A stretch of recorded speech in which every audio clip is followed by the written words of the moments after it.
Don't be stressing on the dumb shit, 'cause God is gonna make a way. Just keep going and keep your faith, so you can win this race. This race called life, yeah, yeah.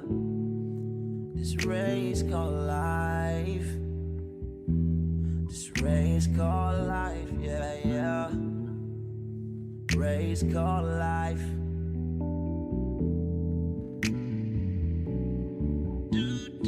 Yeah, yeah, yeah, yeah, yeah, yeah. I'm grinding 'cause I know that I'm gon' get it. I just gotta have vision, keep faith and be humble. Have some patience with it. I've been A1 since day one, and always on my job. I never been a fake, never had to steal and rob, 'cause I do good business, I'm too good with it. And even though I'm on this road, I'm still daddy to my children. You know I do good with them, and don't like being missing. But I hate when my bills are thicker and my pockets get thinner. But I can't stress up on the dumb shit, 'cause God is gonna make a way. I keep going and keep my faith in my pace, so I can win this race. Win this race called life. This race called life. I'm just trying to win this race called life. This race called life.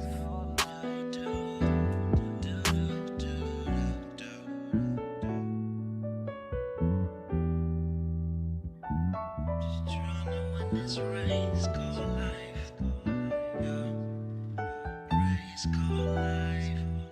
I'm just trying to win this race called life, yeah, yeah, yeah.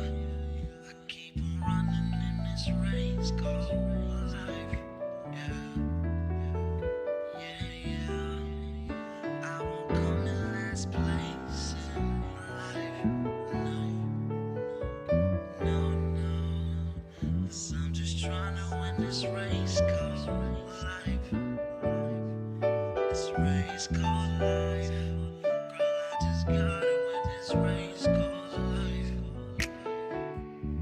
This race called life. Just gotta win this race called life.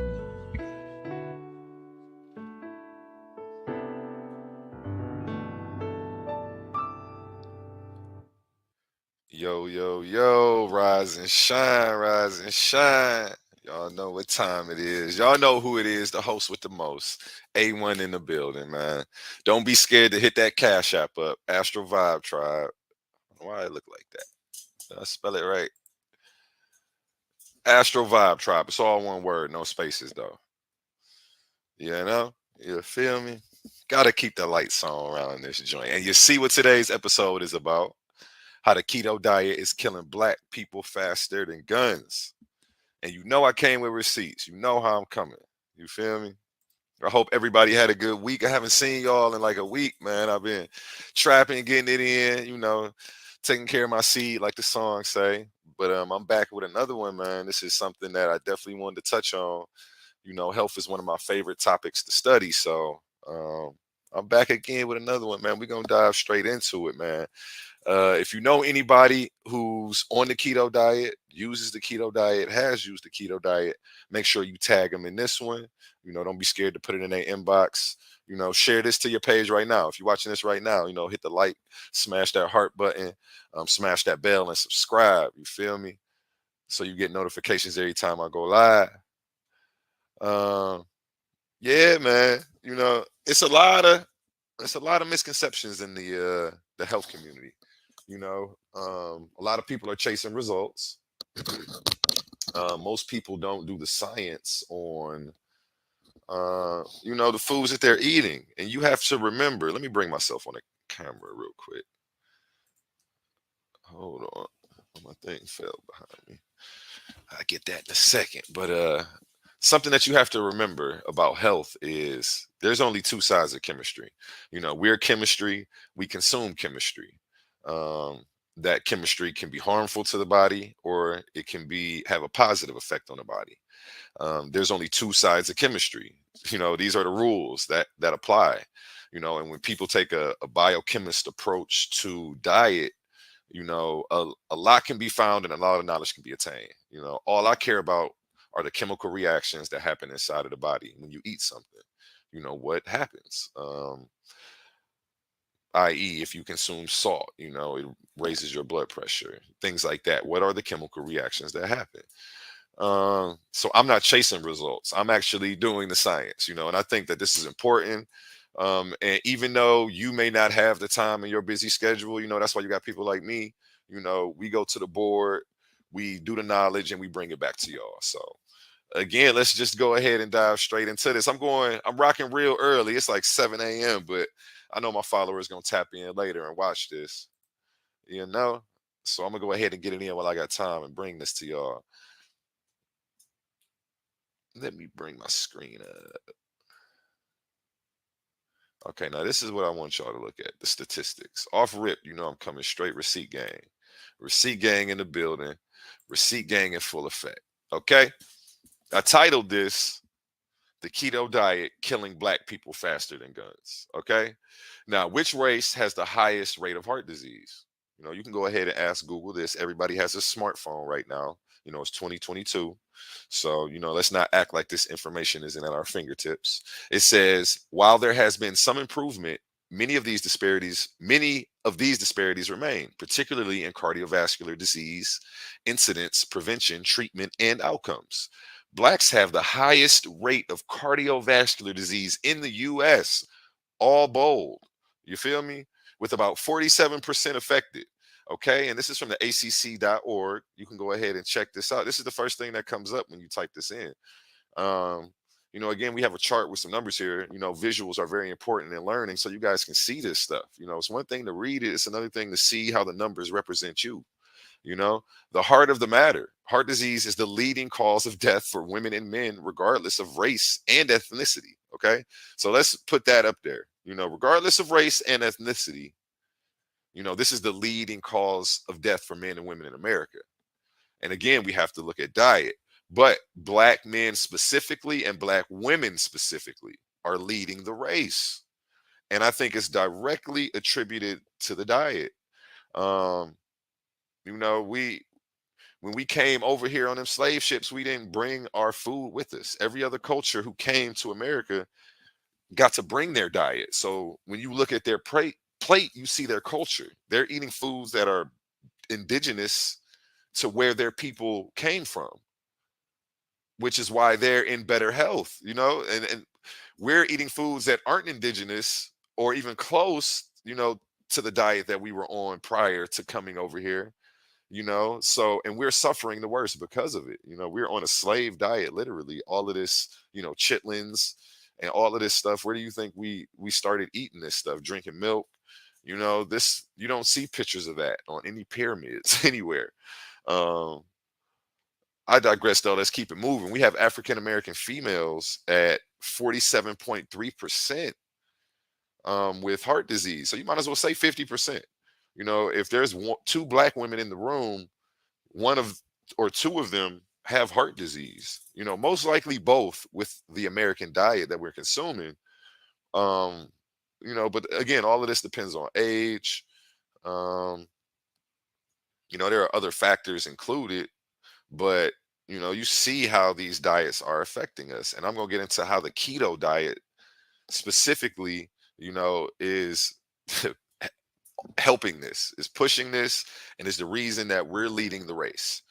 Um, so again, when you hear the word race, you have to remember it's a race. It's a race for generational wealth. We're leading the race in dying from these diets and the fast foods and the acidic foods and the oil, the fried foods that we keep eating, and it's time to make a change. Like Tupac said, and changes, we got to change the way we eat. We got to change the way we think. We got to change the way we live, you know, and it's a whole lifestyle change. When you change your diet, the way you think is automatically going to change because the food that you consume creates the emotions that are inside of your body, whether you know it or not. We're eating dead food.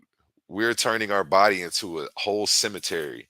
When you do that, you take on the emotions of the animal, the fear, the trauma from the death. All of that is inside of the DNA of the flesh that you're consuming and taking on in your body. And then that trauma, that death, that fear, that anxiety, all of that becomes a part of you. These sayings, "you are what you eat," are so deep, and we have to recognize this stuff, man. Um, we got to start paying attention. The sayings that the ancients left us, they go way over our head, but they're so deep, and it's a reason that they're still around today. You are what you eat. And this is true. What you put inside your body becomes your body. This becomes help. That's why if you even look up junk food diet, type in junk food diet depression. you know you can go and click images. It'll bring up a bunch of graphs. I'm going to do that before we get off of here. I wish I brought some of that up, and already had it on the slideshow. But while I'm playing one of these videos, I'll actually take care of that for y'all. um, but yeah, the foods we're eating are killing us, and it's and we perish for a lack of knowledge, like the Bible says. How do I add this back to my screen? We perish for a lack of knowledge, like the Bible says. And black people are the number one Christians, but we're the number one leading the race in these diseases that can easily be reversed through diet. And I'm going to show you that today. We're going to bring forth the science to break down the keto diet. Um, we're going to bring forth the science that I went to Lakeland Community College for and got my specialization and certification in nutrition and family health for. So we're going to do that. And they teach you that, the vegan diet is the better diet for your physiology. It's real simple. It's real simple. It's chemistry. It's consumption, elimination. Excuse me, I'm all out of order. It's consumption, absorption, utilization, and elimination. This is the process of anything that you consume. Okay, you consume it, you absorb the nutrients from it, you utilize those nutrients, and then you eliminate the waste from the product that you put in your body. Okay, let me make sure y'all can see me. Let me scoot over just a hair.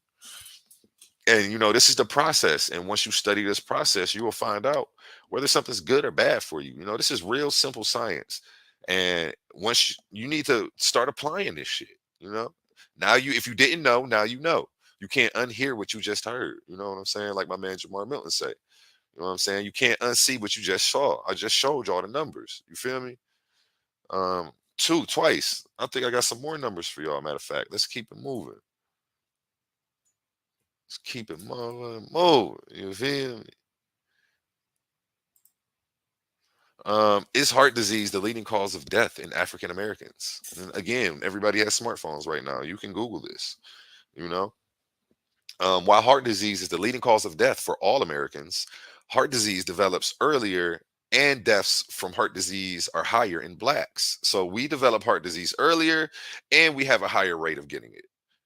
More of us are getting it, due in part to risk factors such as high blood pressure, obesity, and diabetes. This is all based on what you're putting in your body. This is not genetic, you guys. Okay, I need you guys to understand this. Disease is a myth. You have simple cause and effect. You guys aren't supposed to have these diseases. If you keep the body in a healthy state, none of these diseases will be able to develop.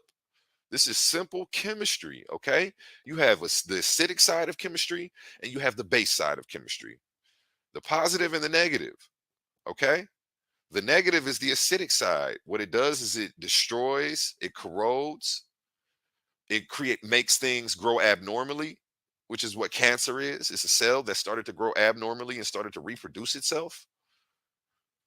This is simple, basic science. And when you go to these health people, if they're not addressing you and treating you in this fashion, you need to walk away. You know what I'm saying? If not, you're going to be stuck in the perpetual cycle of medicine back to the food that caused the disease.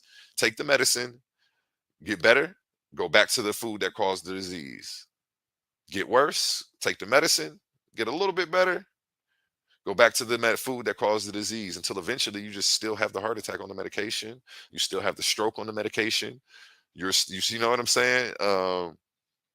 You're still getting, you get cancer and you're just continue to get chemotherapy just to stay alive. It's not actually treating it. It keeps coming back.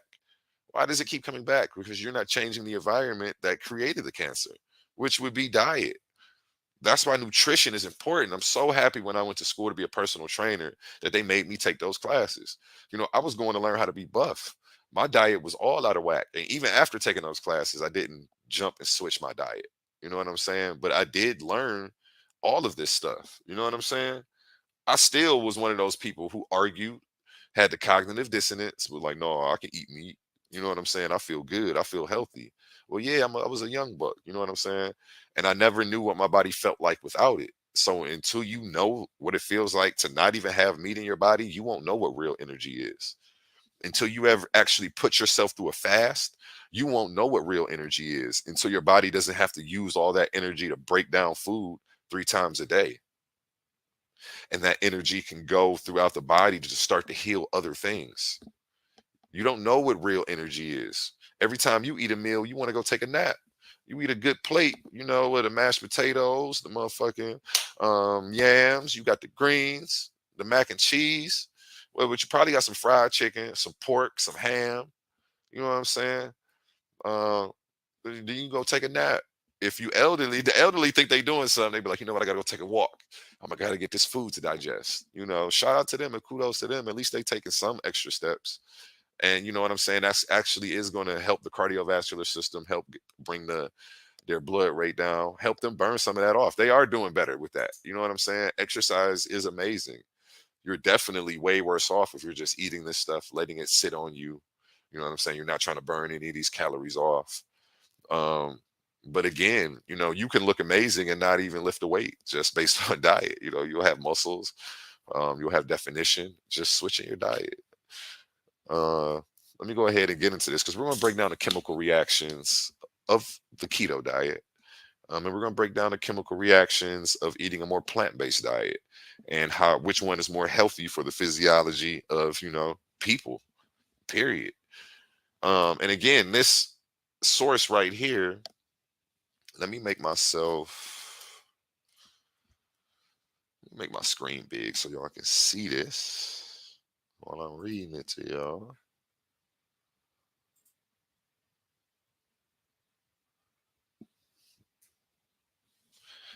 Okay, let me check my sound, make sure my sound working.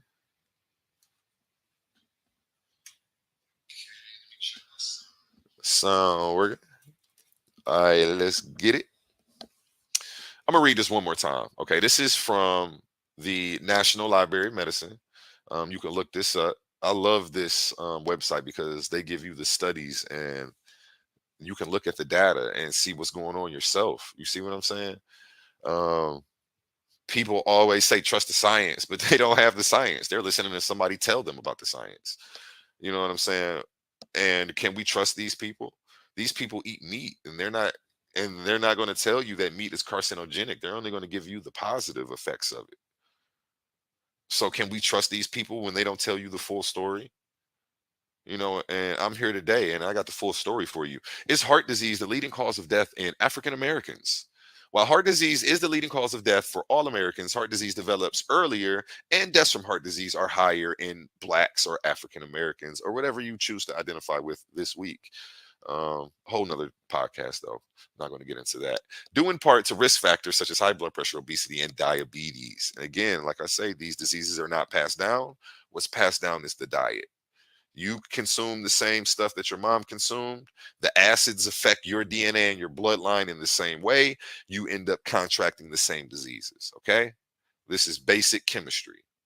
Basic chemistry. We're passing down the recipes. The recipes are affecting our bodies and our DNA and bloodline in the same way. If you pass on, if you this, and this is big. Let me make myself big on the screen. This is part of breaking the generational curse, black people, getting off of these slave diets. Okay, let me talk to y'all. Part of breaking generational curses is getting off of these slave diets. Okay, we have to start healing ourselves. You know what I'm saying? Diseases aren't passed down, recipes and diets are passed down. You know what I'm saying? And that's what's creating the conditions for these diseases to grow. These the acidic diets affect our bloodline in the same way. That's why you have the same diseases as your mama, because you're eating the same acidic ass foods as her. Okay? And I love y'all, but this information needs to be common knowledge. This information needs to be common knowledge, and I'm gonna keep bringing podcasts to y'all until everybody knows this shit. Okay? I'm on a motherfucking mission. I'm going back to naturopathic medical school. We about to get this shit popping, man. I'm really about to start healing my people. You know what I'm saying? Fuck that little nutrition certificate. I can write y'all a motherfucking diet and put you on a workout plan. I'm certified to do that. You know what I'm saying? But I want to really, open up some facilities that people could come to fast in a healthy way, under guidance. You know what I'm saying? Look, they always tell you consult your health physician, right? And that's exactly what you should do. So, you know what I'm saying? We about to get it popping, man. Um, again, because my people are perishing for a lack of knowledge. Perishing for a lack of knowledge. The shit's sad. And I see my people going through it. Not only my people, my family. My grandmother died of a heart attack. My grandfather from cancer. You feel me? All eating these soul food diets. Okay, let's get back straight into this. Where was I at? Here we go. Keto diet dangerous. You can just Google this again. I like to bring straight receipts to y'all. Top of the list is high in saturated fat. McManus recommends that you keep saturated fats to no more than 7% of your daily calories because of the links to heart disease. What's the number one leading cause of death in black people? Heart disease. Now, if you're on this keto diet and you're consuming all these high saturated fats, you're clogging up your arteries. And that's exactly what's going on. We're not looking at the chemistry side of health. All I care about are the chemical reactions inside of the body. When you consume something, what's the chemical reaction that happens? Because that determines, do I want to put this in my body or not? Same thing. Our bodies are just like cars, y'all. Let me bring myself back big on the screen because I got a lot of quotables for y'all because I really do this shit. If y'all don't know, now you know. You know what I'm saying? Y'all know by now because y'all always see me going in and talking about this shit. So, again, where was I at?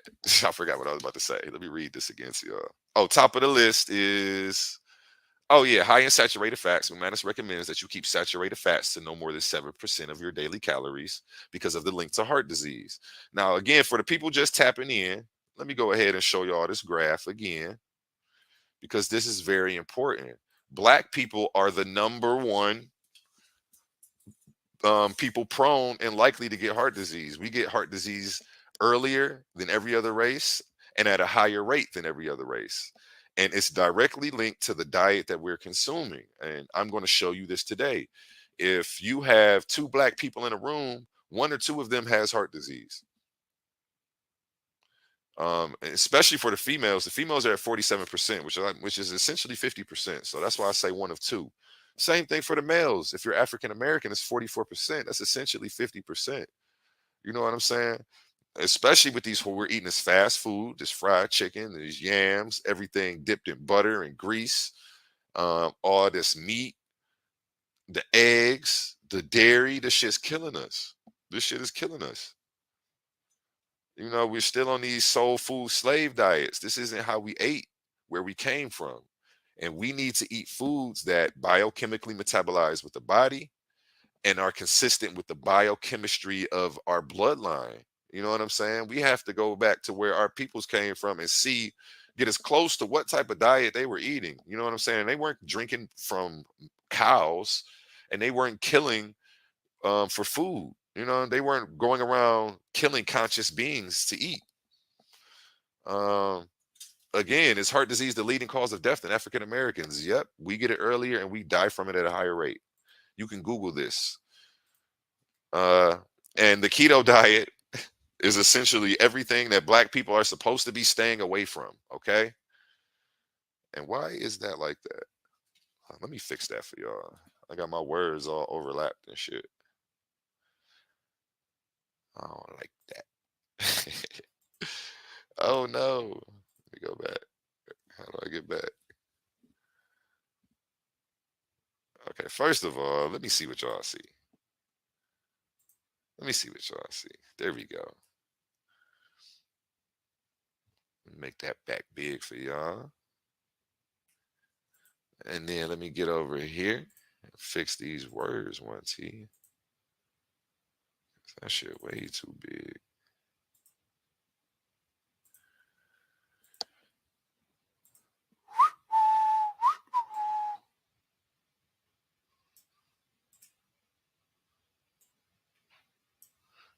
Okay. Stretch that out. Add a little space. Okay, there we go. Got it. There we go. Okay, so let's check out this keto diet. Now that I just showed y'all why the keto diet is dangerous and why it affects black people way worse than anybody else, let's get into specifically, what the keto diet says for people to eat. Okay. Healthy fats, avocado, top of the list. This is something that I recommend. Avocado oil, it's better than all the other oils. Still not something I would recommend if used in moderation. You know what I'm saying? Not something to consume on a daily basis. I promote strictly a raw vegan diet. Um, if you're cooking your food, you're cooking all your phytonutrients out of it. Um, all your vital enzymes, you're cooking right out of the food. As soon as you start to heat these things or dip them in oil and add any type of temperature above 125 degrees. So let's keep it moving. Olives, as long as they're not fermented, if they're fresh, yes. Olive oil, again, is not something that I would consume. It's better than all of the other oils.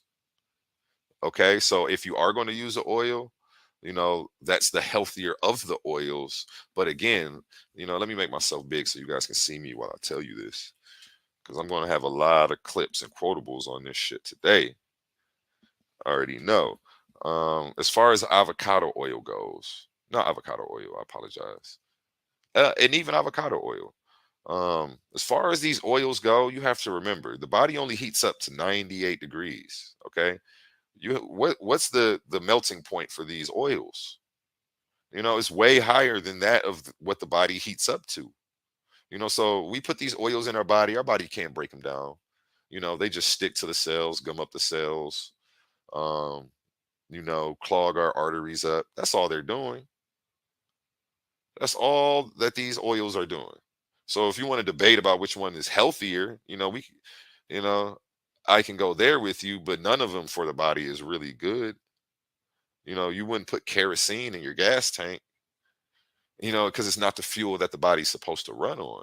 Okay. And I hope that makes sense to you.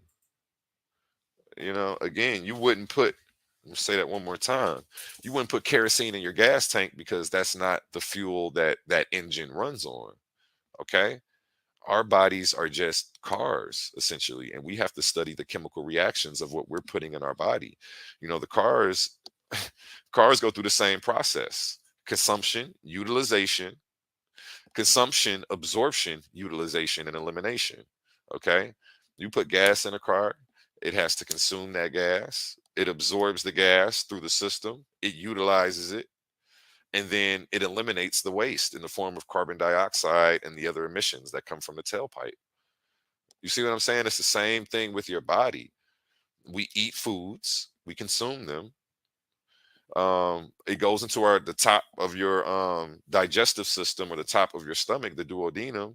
That's where most of your absorption happens. We absorb the minerals right there. You do have some absorption happening in the colon and some absorption happening from the we have glands in our mouth that absorb some absorption goes on with.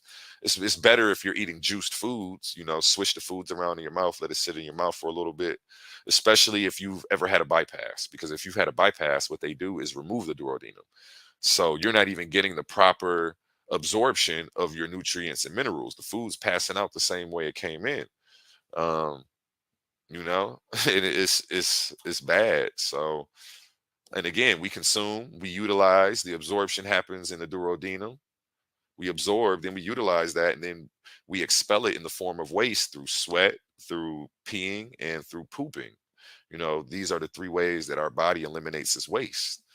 Your skin is your third kidney, um, through sweating. That's why working out is good. It helps you detox the body.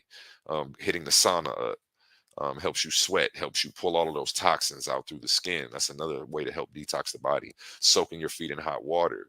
You can add a little lemon juice stuff, apple cider vinegar. If you have any foot fungus, the vinegar will kill that fungus on the feet, athlete's feet, or anything like that. And it'll help pull some of those heavy metals and toxins out of the body through the feet. The feet are a great way to go ahead and detox the body. Um, for anybody who doesn't know that, let me go ahead and make this big again. Okay, coconut oil. One of the healthier oils if you do decide to consume oil. Sesame oil.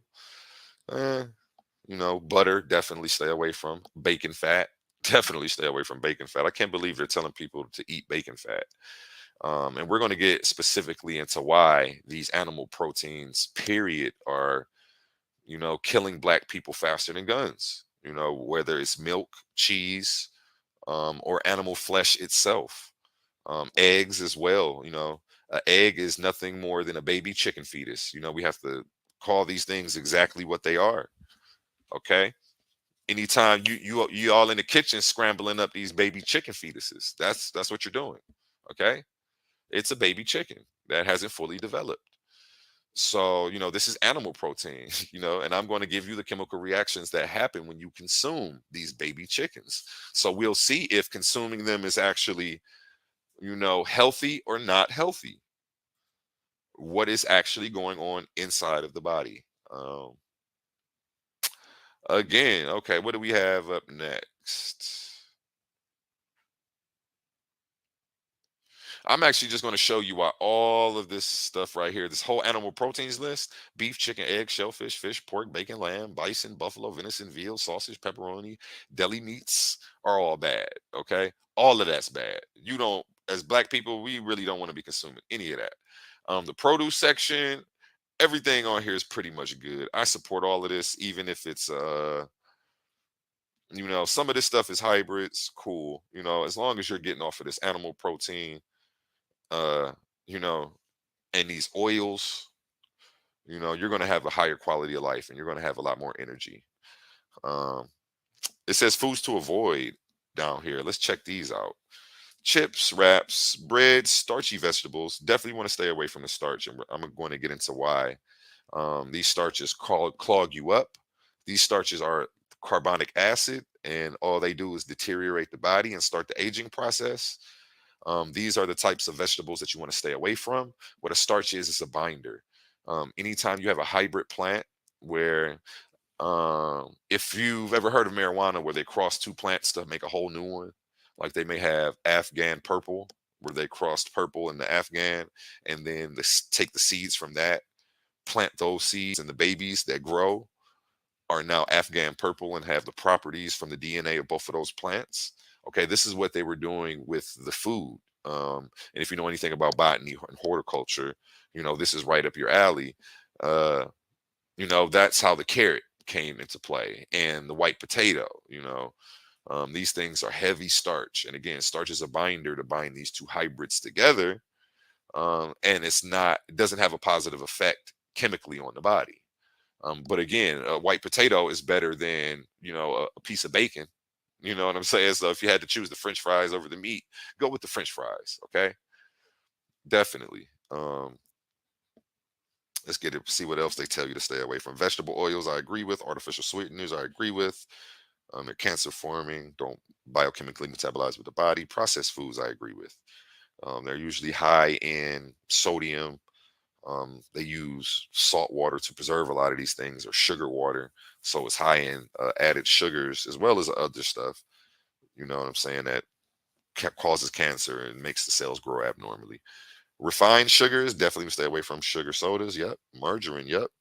Grain flours. Yep. All rice. Yep. I agree with that because the rice just breaks down the glucose, which goes to feed the cancer cells.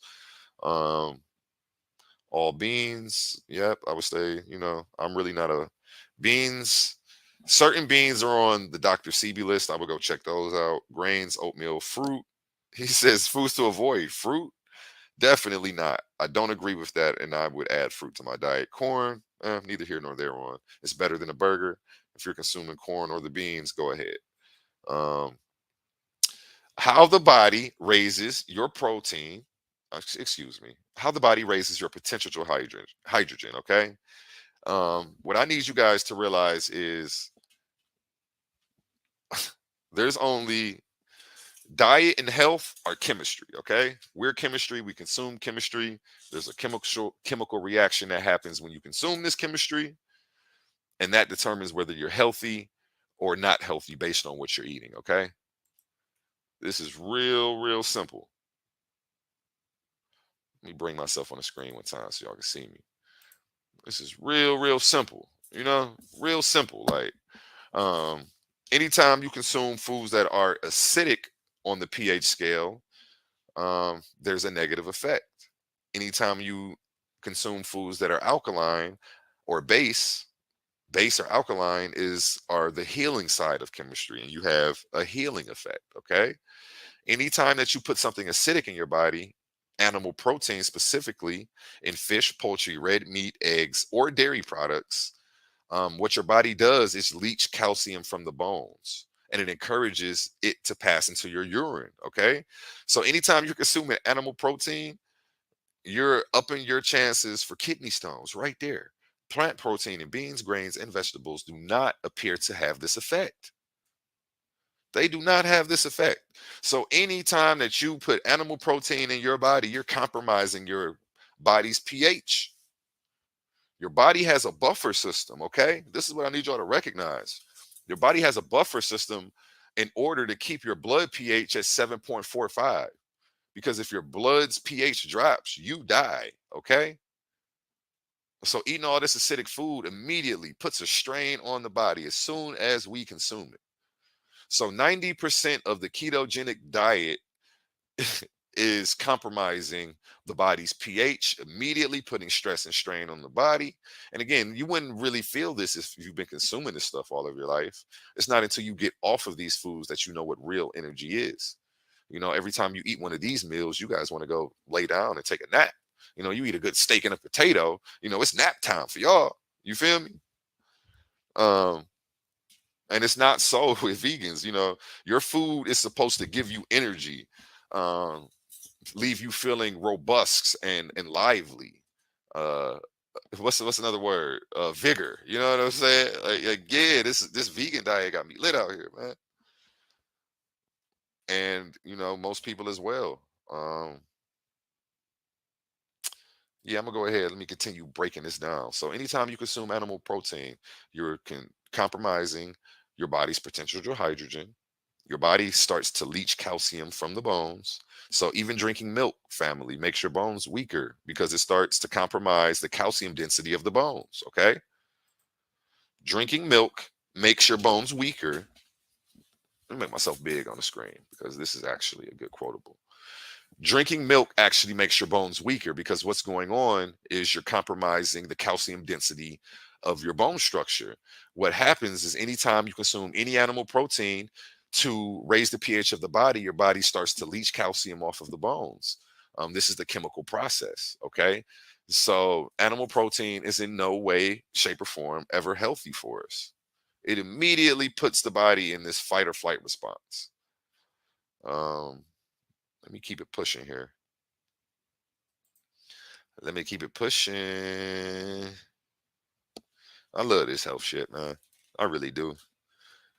I love teaching. I've grown to love teaching, actually.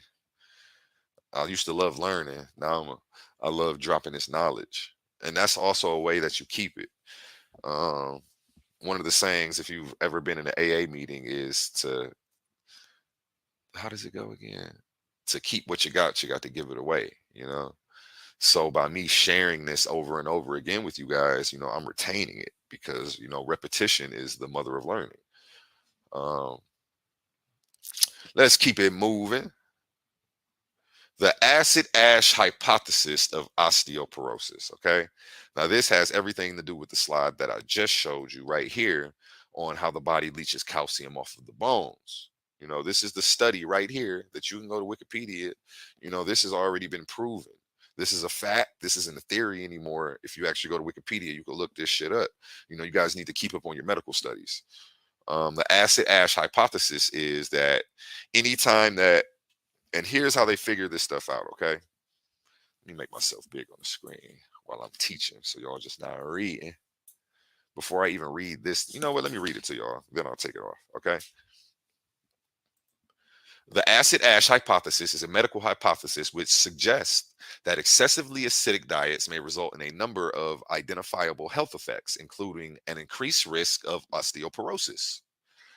It has received some attention in the lay community and has been used to support the diet known as alkaline diet. Okay, so that's why people are bashing it, because they're trying to bash the alkaline diet. But this fact still remains.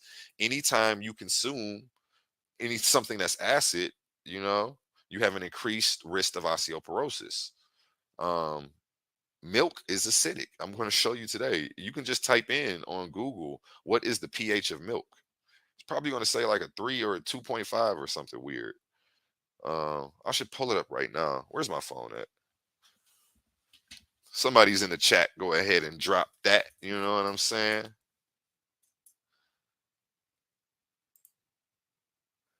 Let me pull this up right now, real quick for y'all, man. What's the pH of milk? Pasteurized, canned, or dried is an acidic forming food. Its pH is below neutral at about 6.7 or 6.9. Man, I doubt milk is that high. But I'm not going to argue with these. This is Healthline.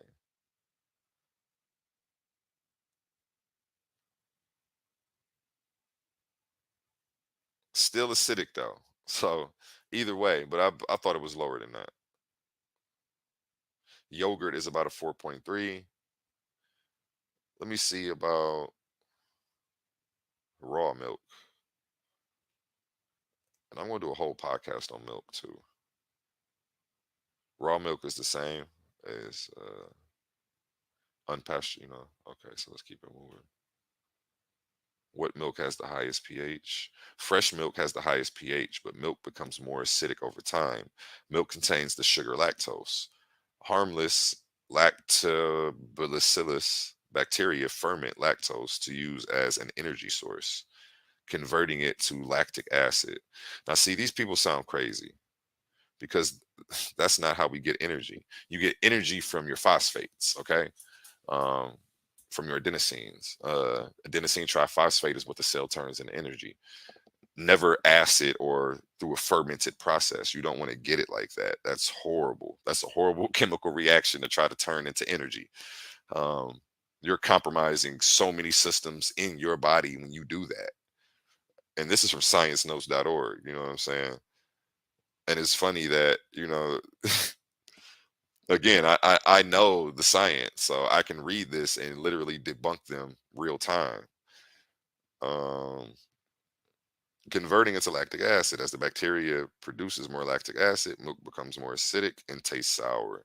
So there's no way that it could be positive. I'm showing you right here the acid ash hypothesis, which is now fact. Anytime you consume something acid, you're increasing your risk for osteoporosis because your body starts the leaching process of pulling calcium off of the bones. Okay. The reason, how they determine if something is alkaline or acidic is anytime something goes through your digestive system, it leaves a ash, I believe, on the pancreas in the form of minerals. And we could test these minerals and see if they're alkaline or acidic. And that's how they determine if the food has a bad effect or a positive effect on you. Let's keep it moving. Yeah, so go ahead and look into this. My health nuts definitely gonna be loving this information I'm bringing right now. Milk. Let's get into it. Let's see what Harvard says. Let's see what Harvard researchers claim cow's milk is bad for you and it's unnecessary to consume. Okay, this is Harvard, man. This is Harvard. At least and shout out them for keeping it trill because on the ketogenic diet on the food list is milk. So that we can't cap and we can't get around this. Let's read. Most American adults and even children believe they should aim for 3 servings of dairy a day, thanks to the U.S. dietary guidelines. From a young age, we were taught to believe that by devoutly consuming dairy on the daily, we would be protected from brittle bones and grow up big and strong. I just showed you how that's all bogus. They're lying to you. When you see these got milk commercials right now, they think you're stupid and they think you're not doing your research.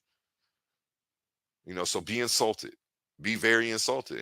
And, I'm here to help bring this information and spread this information. Again, this isn't my information. I'm just happy that I fell into it and I'm blessed to be of the wiser because I'm applying this. I'm living a healthier life because of it. I feel my energy spiritually. Man, it's so dope. I'm raising my vibration on so many levels. I'm growing on so many levels. Like the growth is endless. You know what I'm saying? And anything not growing is dead. You already know the motto. Okay, let's keep it moving with this article though. It says from a young age, we were taught to believe that by devoutly consuming dairy on the daily, we would be protected from brittle bones and grow up big and strong. And that's the marketing campaign they push with these food pyramids. Let me keep reading. A new scientific review published in one of the world's most prestigious medical journals, the New England Journal of Medicine, has put the benefits of milk into question, humbly titled Milk and Health. The thoroughly comprehensive review concludes point blank that despite our government trained devotion to milk, humans simply do not need it and are far better off without it. Okay? The basics. Let's get into the basics. The review's author, Walter Willett, MD, Dr. PH, and David Ludwig, MD, PH, are both, boom, and it cuts off. I got a little more though. Let me go to the next slide. Let's see what it's talking about. Boom. Okay. And you know what? This isn't even the same article. But you guys can go ahead and read that Harvard study, and it's pretty much going to break down what I already broke down. It's going to give you the acid alkaline. It's going to give you the acid ash theory, which is now fat. And it's going to explain the calcium leaching process anytime you consume something acidic. Okay. So these are the sources for you guys to go ahead and further your own research. I'm giving you guys the sources. I need you guys to go ahead and do some of this stuff yourself. But this is enough tea right here for you to know that you should put the milk down. You feel me? And start drinking some motherfucking tea for real. Okay. 100% of men and women were followed for up to 20 years. Researchers found that, and this is from nutritionfacts.org. Again, this isn't a website that I always trust. Sometimes they post the bogus information too. They'll have a whole nother article telling you how milk is good. So but at least on this one, you're getting the chemical reactions and the negative effects. Again, it's one thing to just tell you the positive, but not give you the negative. That's not fair. And then that makes that you have to question, can we trust these people? Why are they omitting all of the negatives? If you were in a relationship and somebody did that to you, you would call them a liar. Why are we giving a pass to the people of the health community and these doctors when they're doing the same thing? Okay. These are real questions that need real answers. These are real questions that need real answers. Okay. Anytime somebody's just giving you the positive effects of a food and they're not telling you the negative effects, you know what I'm saying? You have to realize they're omitting information the same way a lover or a boyfriend would in a relationship. And if they did that in a relationship, you will call them a liar. So we have to ask ourselves, why do we keep giving these medical physicians and people in the health community who are giving us this advice a pass? We have to stop doing this. And stuff like this lets us know that we can't take these people serious. They don't have our best interest at heart. They never have and never will. They don't make money off of healthy people. If they give you the sauce that I'm giving you so you can go heal yourself and don't have to come back to them, you know what I'm saying? They go out of business. They go out of business. Okay? Let me keep it pushing. So right here, it says 100,000 men and women were followed for up to 20 years. Researchers found that milk drinking women had higher rates of death, more heart disease, and significantly more cancer for each glass of milk. 3 glasses a day was associated with nearly twice the risk of premature death, and they had significantly more bone and hip fractures. More milk, more fractures. Okay? This it's sad, because my people are perishing for a lack of knowledge. My people are literally perishing for a lack of knowledge. And I guarantee you it's going to be somebody who argues with me after I've shown you the Harvard studies, after I've shown you these receipts, receipt gang in full effect. Every time I come on here, I got sources, accredited sources for you guys. I don't just come on here running my mouth talking, because I know you guys can't take that and share that with people and them take you serious. Oh, that's just some YouTuber. You know what I'm saying? I came to YouTube to try to reach the masses, because that's the one of the best ways to reach my people. You feel me? Everybody's got their damn head in their phones. So, I'm trying to make some good titles and drop episodes that people can learn from. You feel me? And right here, again, we see it, you know? And if you just tapping in, please smash that like button. Please share this. Spread this information. You may save a life. You may wake up somebody for real. Um, or you may connect with somebody who's already on this path. And this is the information that they've been looking for. This is how the synchronicities in life work. You know what I'm saying? So please smash that like button. Please share this. Hit that heart, hit that bell so you get notified every time I go live. You know what I'm saying? Because I'm going to continue to keep bringing you guys this health stuff. I stay up on this health stuff. I love it. You know what I'm saying? I love life. I want to continue to enjoy life. It's not about living forever. Okay. And that's the thing. People be like, what do you think, you're going to live forever? Like, no. But I do want to enjoy the quality of life as I get older. You know what I'm saying? I don't want to be on 50 medications when in 15 years. You see what I'm saying? But it's the stuff you're doing now. Health is like credit. Health is like insurance. You don't care about it until you need it. And by then it's too late. If you already weren't paying into it and investing into it, you know what I'm saying? By the time you hit the hospital, ain't gonna be nothing you can do. There ain't gonna be nothing you can do. It's gonna be too late to try to shift your diet after the heart. I mean, people do shift their diet after the heart attack and they don't have problems and they can get off of the medications. But this is something that you want to do ahead of time so that way you avoid these problems. Um, And I'm going to show you some videos of some doctors actually healing people from heart disease, diabetes, cardiovascular disease, strictly on a plant-based diet, just switching the food they eat. They took them off the medications. They went from 13 medications to 0, just switching their diet. And these are people in their 70s and 80s. Okay. Imagine if they never would have gotten on the diet to begin with. They would have never had to go through these complications, you know. And let me keep it moving. Let's keep it moving. I hope everybody out there having a good day. If you woke up, get you some water, get you some fruit. That's the best thing that you can consume first thing in the morning. Um, what is this from? Oh, okay, this is actually the continued Harvard study. So this is out of order. I should have had that nutrition facts after this. First, this is the Harvard study showing you how the higher increase of milk gives you a higher risk of osteoporosis. It says right here, dairy milk may be introduced at later ages if tolerated well, which I disagree with. But although dairy milk, I disagree with, because if you wouldn't feed it to a baby, you shouldn't eat it. You feel me? If it's not healthy for a baby, it's not healthy for you. Just because you got older don't mean start drinking alcohol and start smoking cigarettes. That shit kills you too. You feel me? Like the shit's okay. Let me keep it moving. Dairy milk may be introduced at later ages if tolerated well. Although dairy milk may come from any mammal, cows, goats, buffalo, and sheep are common producers. This section will focus on dairy milk from cows and briefly discuss non-dairy plant milk alternatives. Okay, this is from Harvard. Whole cow's milk contains about, you know what? I don't need to read. Oh, yeah, I see why this is down here.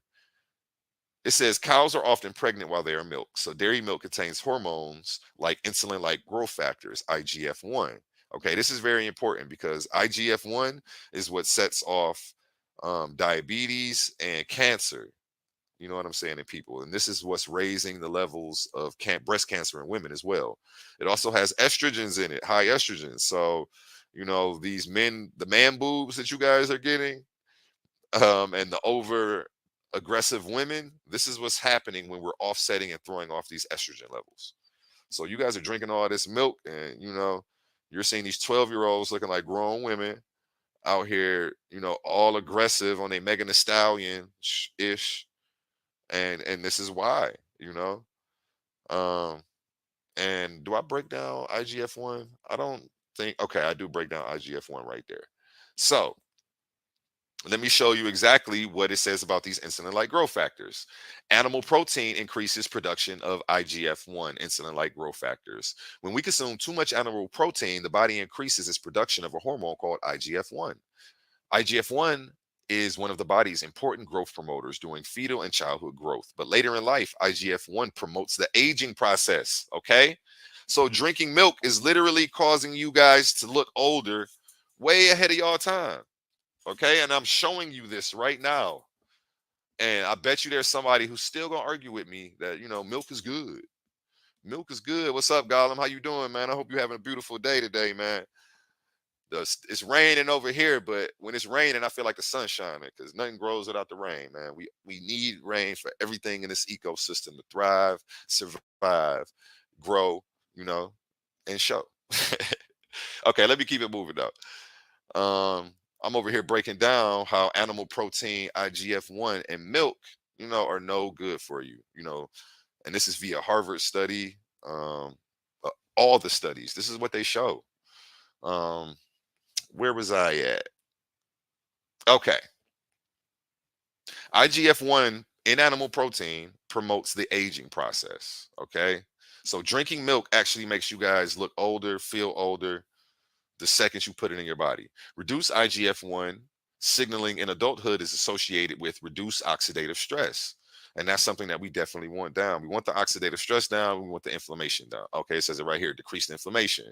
Enhanced insulin sensitivity, which is what you want. Insulin is instructions for the cell to open up and allow the sugar, which is what the cell uses for food, into the cell. So if you're having insulin problems, your body's not recognizing the insulin, your cells aren't feeding. Um, and that's exactly what's going on. In contrast, IGF-1 has been shown to promote the growth, proliferation, and spread of cancer cells. So if you're consuming animal protein or milk, it's raising your IGF-1 in your body and it's promoting the spread of cancer. Okay? Literally, I'm showing y'all this right now. These are the facts about milk. So anybody who's not giving you this shit when they tell you about milk, you have to ask yourself, can we trust these people? Why are they omitting so much information? Why are they only telling me all the positive stuff about it? It's like somebody coming into your life trying to be in a relationship with you, and they're not open about all the negative things or their bad habits. They just tell you about all the good stuff. And then you get into this relationship with them and you find out it's not what it is. And this is exactly what's going on with dairy and meat, in the black community. And in the community, period, no matter what race you are, this shit is affecting y'all in a negative way. But if you tap back into the beginning of my episode, I showed you that black people are leading the race. Black women specifically at 47% and black men at 44% with heart disease, specifically because of the foods that we're consuming. Um, Specifically because of the foods we're consuming.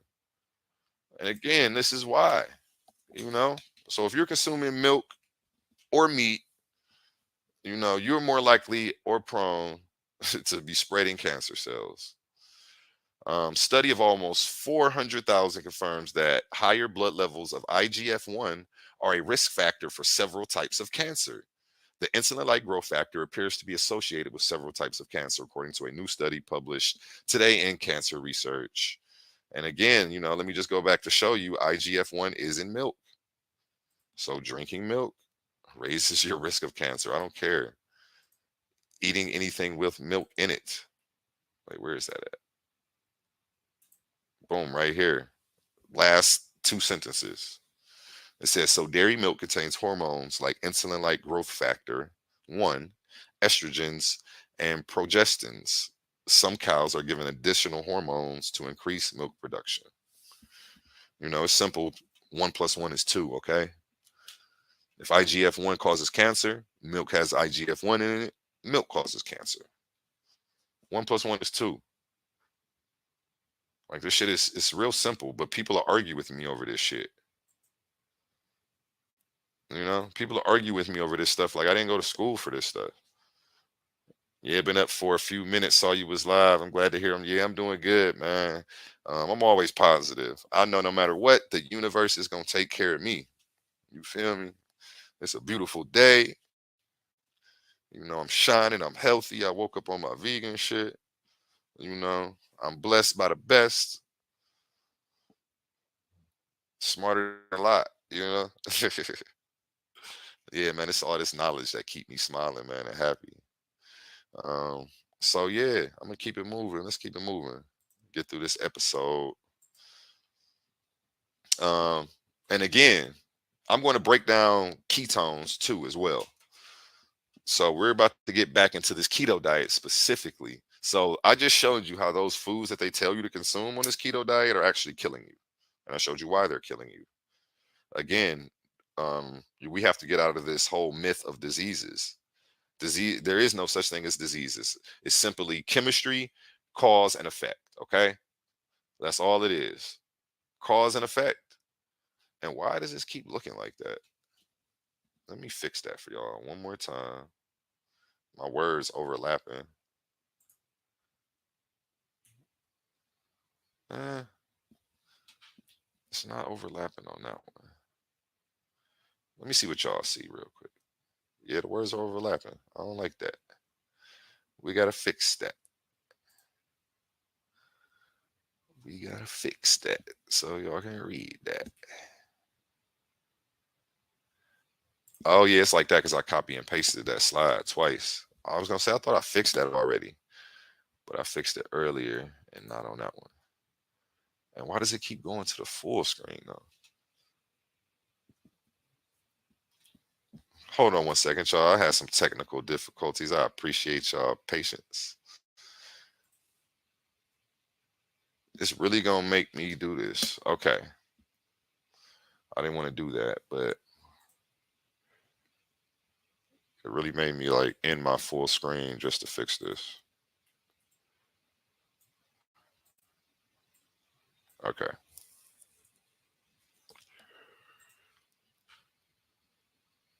Now, back to the presentation.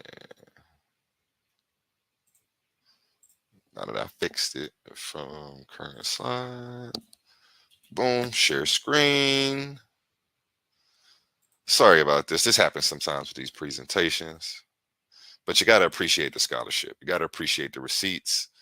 I love to bring receipts so that way you guys can screen record this stuff, and drop it on your page or drop it on your TikTok. Screen record, the important parts and share it to your family so that way they can get this information as well. Um, because everybody loves receipts. It's one thing if I was, like I say, if I was just up here running my mouth, it sounds like an opinion. But when I'm bringing forth Harvard studies and, National Institute of Medicine, National Institute of Health, and show how these things are consistent across the board, it's real simple to see. And again, I try to break this stuff down for you guys real simple so you guys can understand it. They want you to maintain a state of ketosis and have low blood sugar. They are literally trying to kill you. Okay. I need you guys to understand how unhealthy this is for the body. Okay. Unhealthy. This shit is unhealthy for the body. Ketones can be positive for the body. They have more oxygen and they are a superior fuel for the body. But there is a way about going. There's a way to go about it if you're trying to get them. Okay. The best way to produce ketones would be a state of fasting because you're actually okay, let me break this down for you. Let me bring myself on the camera. I'm trying to figure out the simple way to explain it. Hmm. All right, let me just read this bottom part and then I'll do this. Animal proteins are acidic. They immediately start the leaching process. They cause cancer. They offset IGF-1 insulin-like growth factors.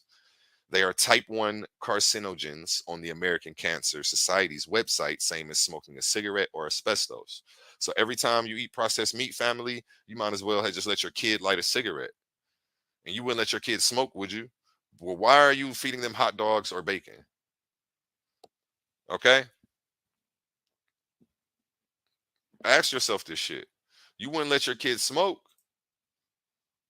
You wouldn't let your fucking kids smoke, but you're going to feed your kid a hot dog or some bacon or some cold cuts, even them sub sandwiches or, the meat that's inside of those Lunchables. That shit is carcinogenic. Any processed meat is a type 1 carcinogen, the same as smoking cigarettes. I don't understand how people sit in your face and tell you that this shit's healthy for you, but it's a source of cancer. So we have to cut the cap and we have to start being real with ourselves. The cognitive dissonance has to stop. The cognitive dissonance has to stop. Let's keep it moving. Next slide. Okay. Now, this is actually from my cancer, the truth about cancer, fasting, and how the body can heal itself um, episode. So if you go back through my prior podcast, you can check that out. Two key messages are that anything that boosts glucose or glutamine availability leads to better fed cancer cells. Okay. So, what is glucose? Glucose is sugar.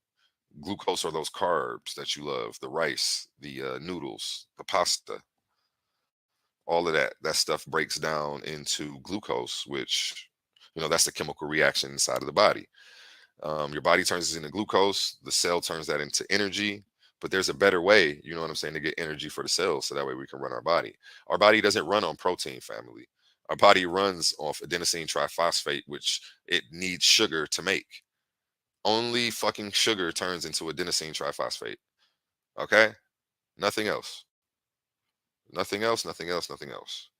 So we have to get over this whole protein myth, like we can't survive without it, because it's another lie that they've given to you to keep you sick. So that way you have to keep coming back to them to get cured. Okay? Now let's get into this, because this is from this book right here, Cancer as a Metabolic Disease.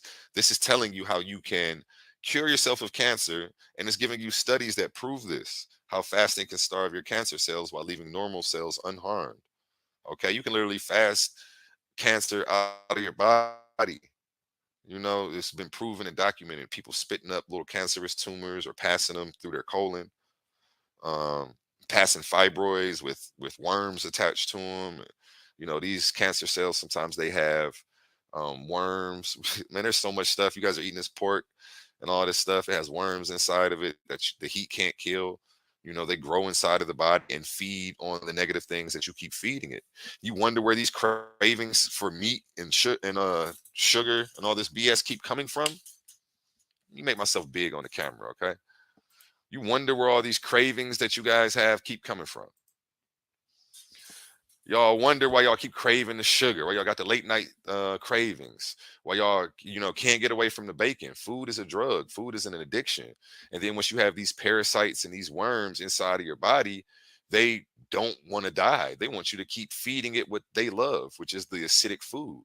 They don't want you to change the environment and raise the pH in your body by eating more healthy foods and fresh foods that aren't cooked. They want you eating those sugars and the cakes and the snacks and the greasy meats and the eggs and the bacon and all this crazy shit. They want you drinking the milk. They love this environment. They thrive on this environment. It's not until we change our diets and actually break free of these addictions, you know what I'm saying, that we can see better health. Um, and I hope that made sense to y'all the way I explained that. You know what I'm saying? So let me go ahead and get straight back into this. Eating sugar. Let me switch my screen so I can see better. Okay. Eating sugar or other easily digested carbohydrates is a good way to boost glucose levels in the bloodstream. Okay. And you have to remember, anytime you see the word carbohydrate, that's just carbon that hydrates the body. You have your good carbohydrates you have your bad carbohydrates. You have your complex carbs and your simple carbs. We want simple carbohydrates, which is what you get in fruit.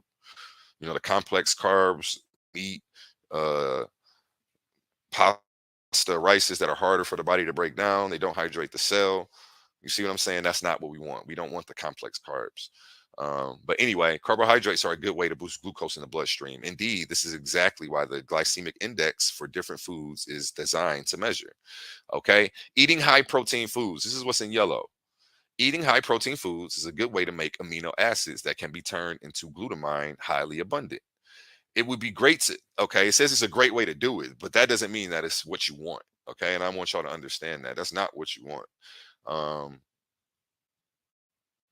well, actually, it didn't say meat.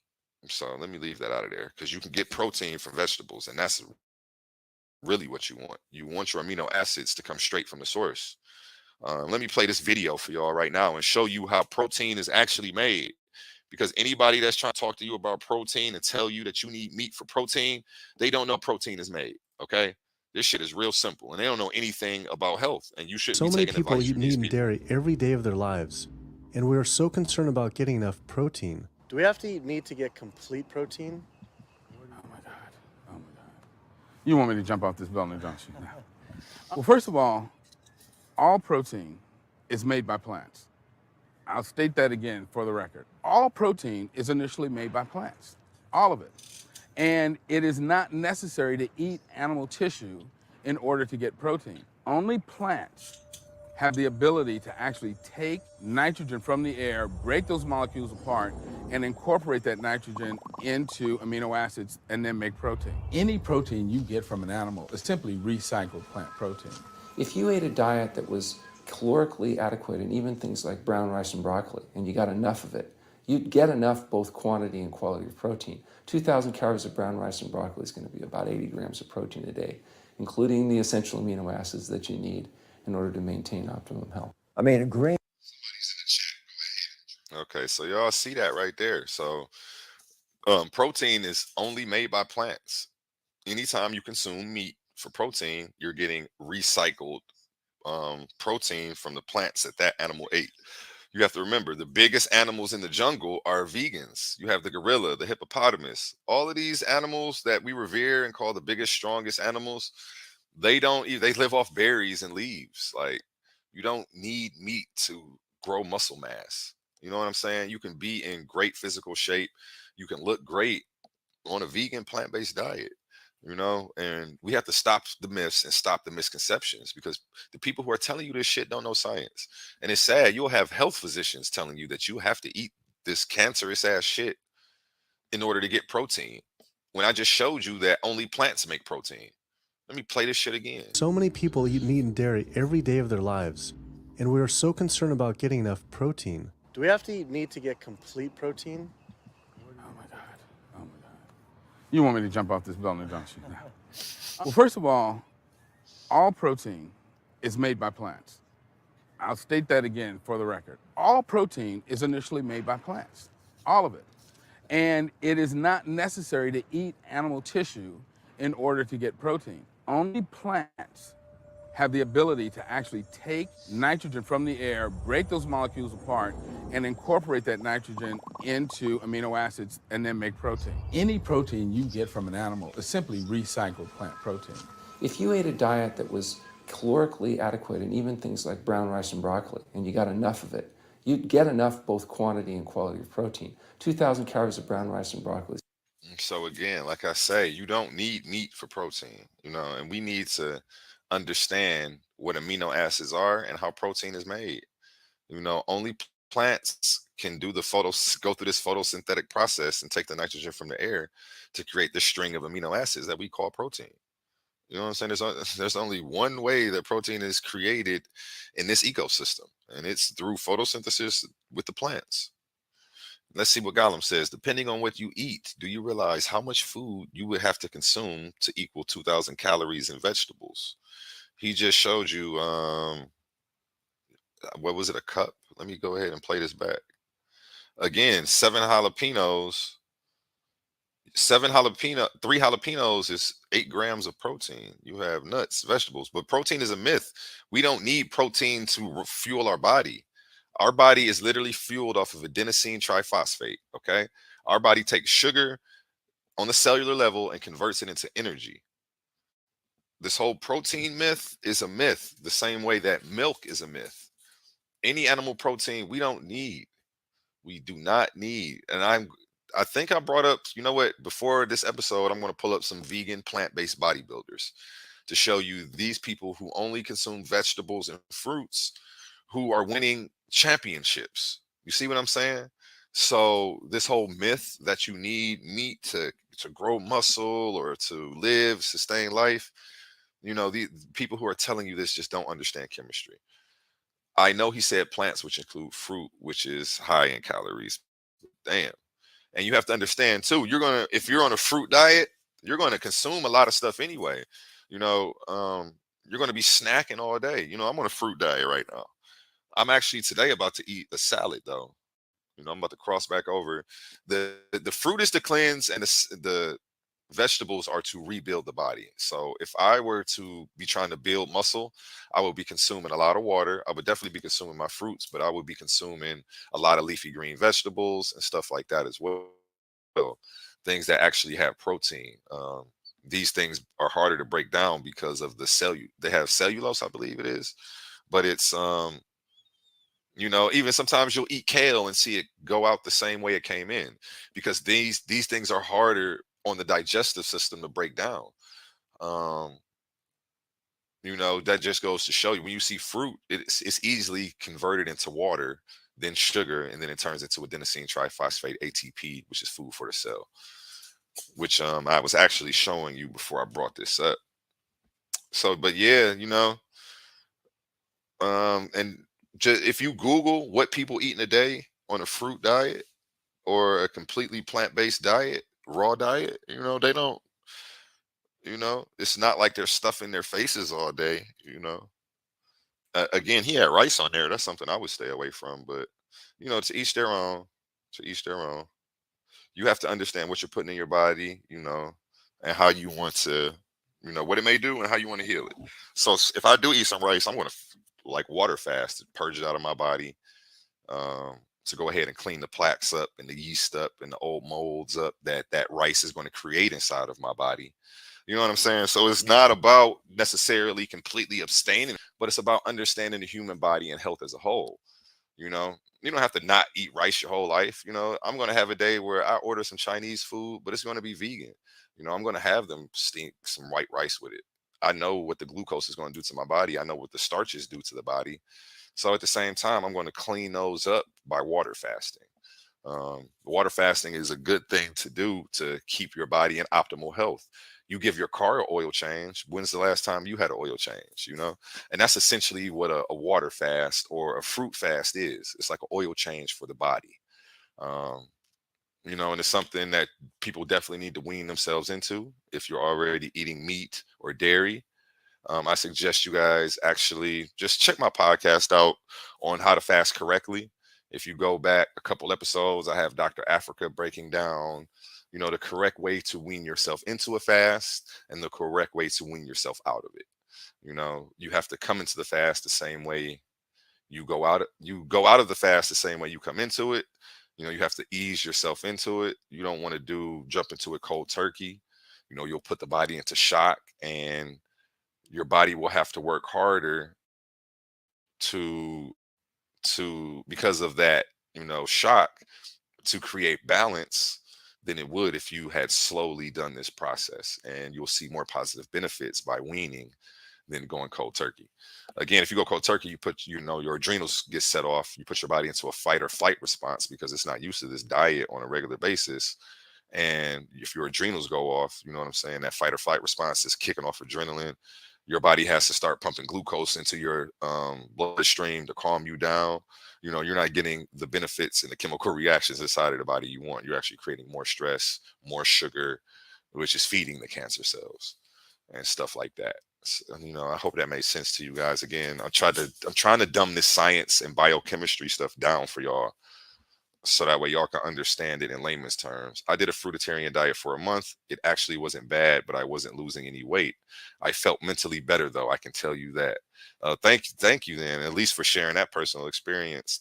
I'm happy you felt better mentally, definitely, because you're starting to kill some of those parasites and those worms, and those things affect our moods, our personality, and the way we think. You have to remember, the way you feel and look are directly associated with what you put in your body. Um, it mentally, if you feel like shit, it's because physically you woke up and your body wasn't feeling good. You know, your body was stressed and strained. You may have eaten some bullshit. You probably had a nightmare, woke up, no energy, still tired, and you're like, oh, I feel like shit. Now your day is going to be a shitty day because of the foods we're eating. We have to understand how all of this stuff manifests. Like, it literally starts with how we start our day, how we break our fast, which is what breakfast is. It's no coincidence that they called it that.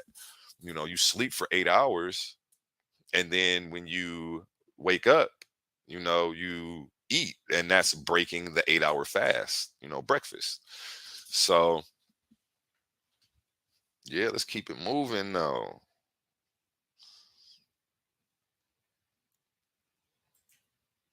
Let me see what else they're talking about on here. Let me let this segment play for a second. Even things like brown rice and broccoli, and you got enough of it. You get enough both quantity and quality of protein. 2,000 calories of brown rice and broccoli is going to be about 80 grams of protein a day, including the essential amino acids that you need in order to maintain optimum health. I mean, grains are loaded with protein. Beans are loaded with protein. Vegetables are loaded with protein. You really want to get your protein from plants because plant proteins have a much more beneficial effect on our physiology. The funny thing about protein is most Americans get about twice the amount they need. Most Americans get less than half the amount of fiber they need. But the conversation tends to always be about protein. So in my mind, it's just this magical marketing campaign that protein has taken on over the decades. The question is not where do you get your protein, it's where do you get your fiber?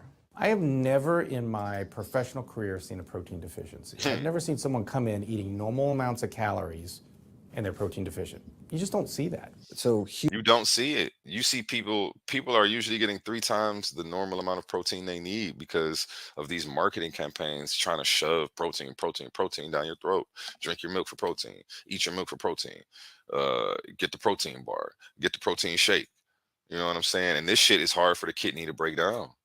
These high protein diets are the reason that people are suffering from kidney stones. I literally just showed you the studies and science on this shit. But again, people will continue to argue with you and choose to push these diets and say, hey, people with the 12th grade education giving health advice, not even them, again, the doctors do too as well. But it just shows that they don't understand chemistry and they don't truly understand science. They don't truly understand science or the human body. And then we have to ask ourselves, can we trust these people? They're telling us to go to a cancer site to get our protein when there are other alternatives for protein. It says, I'm not a heavily religious person, but it says in every religious text that, God put the herbs, the fruits, the vegetables here for the healings of the nation. It says this in every single one. This is one of the consistent truths, and people aren't taking heed.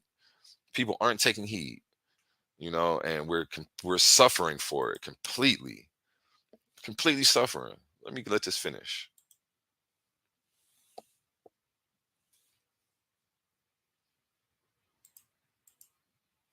Let me check my internet. You need to get complete protein. Oh my God. You want me to jump off this building, don't you? No. Well, first of all protein is made by plants. I'll state that again for the record. All protein is initially made by plants, all of it.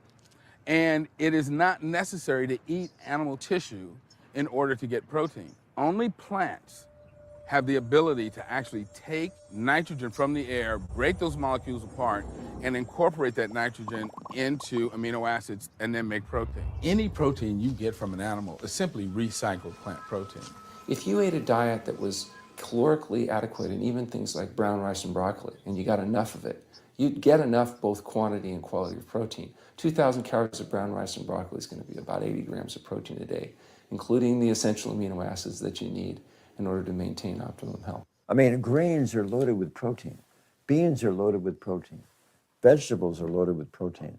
You really want to get your protein from plants because plant proteins have a much more beneficial effect on our physiology. The funny thing about protein is most Americans get about twice the amount they need. Most Americans get less than half the amount of fiber they need. But the conversation tends to always be about protein. So in my mind, it's just this magical marketing campaign that protein has taken on over the decades. Same thing with milk. Milk does a body good. I just showed y'all how milk causes cancer. Milk offsets higher levels of IGF-1, which mess up your insulin intake. I also showed you how milk raises your chance of getting osteoporosis. Every time you consume milk or anything acidic, any animal protein, cheese or meat, you're compromising the calcium bone density because to keep your pH up, since you're eating this acidic ass fucking protein shit, your body starts to leach calcium off of the bones to raise the blood's pH. Okay. This is the chemical metabolic process that you go through. You know, anytime you drink this milk or eat this meat, you immediately put the body into a fight or flight response and put stress on the body. You immediately make the body start pulling calcium off of your bones. And that's why it says that these high protein diets are the reason for kidney stones. You know, you have to pay attention. You know, this is basic science. This is almost 1 + 1 = 2, but it's just like people haven't been taught math. So, you know, I don't know. They haven't been taught what numbers are, so they don't know how to do the math. I guess that's a better way to put it. Let this finish.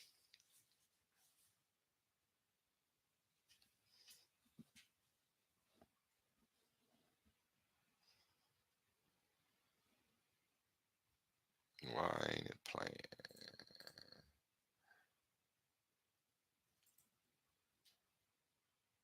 Protein has taken on over the decades. The question is not where do you get your protein, it's where do you get your fiber? I have never in my professional career seen a protein deficiency. I've never seen someone come in eating normal amounts of calories and they're protein deficient. You just don't see that. So human milk. And I want you to understand that he means vegans when he says that. He's talking about he's never seen a vegetarian come in and they're protein deficient. You know what I'm saying? Unless they're eating chips and bullshit all day, you know, and I wouldn't even consider that a vegan. That's a junk food vegan. You know, they don't consume meat, but they're not eating anything. They're not eating vegetables or fruit either. You know, you don't see someone come in with protein deficiency ever. It's not a deficiency that you barely see that. Never. And that's what that doctor just said. So it's no cap. We need to cut the cap, you know, pushing these high protein diets. They're killing us.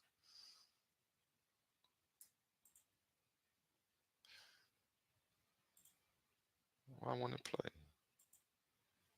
That's been designed by evolution over millions of years ever in any species ever tested. I mean, that's the fluid that's has the lowest Deficiency. I've never seen someone come in eating normal amounts of calories and they're protein deficient. You just don't see that. So human milk has the lowest protein content ever in any species ever tested. I mean, that's the fluid that's been designed by evolution over millions of years. And that's just like the perfect food Human milk. for human babies, right? Perfect food, lowest protein content, any other mammal. And so it gives a sense of kind of protein requirements for anything. So look, then rat milk, ape milk, donkey milk, any milk has ever been tested. And you hear this a lot in bodybuilders. They're like, well, I need, chicken, or I need fish to be, to be strong, to build muscle tissue. That is utter nonsense. The largest, strongest terrestrial animals on the planet are all herbivores. The biggest, strongest animals are all herbivores. When we bring in people and they're on meaty diets and we transition them to a plant-based diet, we always track what they're eating. Their vitamin intake goes up. Their nutrition overall goes up, dramatically better. And these same people might worry in advance, will I get the nutrition that I need on a plant-based diet? The fact is, you're not getting the nutrition you need on a meat-based diet, and you're going to get dramatically better nutrition on a plant-based diet. He said the fact is you're not getting the nutrition you need on a meat-based diet. You feel me? But people will argue with you and try to tell you that you need to be consuming this shit, that this shit is healthy for you, that this is where you're going to get your protein from. Again, stop giving me questions and come with some answers. You know what I'm saying? But shout out me because that's what I'm here for. You feel me? Um, Again, this is, that's why I love bringing receipts. This is something I went to school for. I've been studying health for years. You know what I'm saying? I've always taken pride in my body, how it physically looks. You know what I'm saying? And now that I started understanding the chemical reactions, I could start taking care of under the hood as well. You know what I'm saying? Everybody, it's not always about just having a nice body. It's, you know, what the engine running like? You know what I'm saying? That's the question.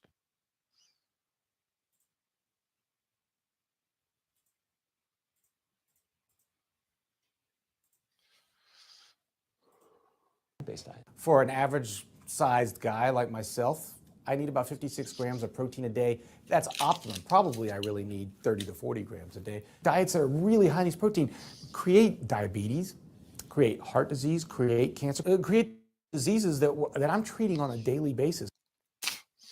So yeah, um, these high protein diets, he just said, literally are creating the heart disease, the diabetes, all the diseases that he's treating daily, especially I showed you, black people, 50% of us have heart disease. Put two of us in a room, one of the two has heart disease, is about to have a stroke or a heart attack any day. The other one probably got diabetes. You feel me? So, we can't get around this, and it's strictly off the foods we're consuming. Strictly off the foods we're consuming. We don't have to die like this. We don't have to keep going out like this. You feel me? Let me get back into this. Okay. Now I was just going over how fasting helps starve the cancer cells out while keeping the other cells healthy. Something that chemotherapy doesn't do. They don't focus on which cells they kill. It's like pretty much splashing a bucket of water on a freaking ashes on the floor. They just splash acid on all the cells in the area, damaging the good and the bad. Here it says if you actually get diagnosed with cancer, your doctor will recommend that you try fasting only in conjunction with the usual treatments. I would say scratch some usual treatments, get on this vegan diet, start fasting immediately. And that's the best thing that you can do for yourself. We are the X-Men. Our creator gave us the power to heal ourselves.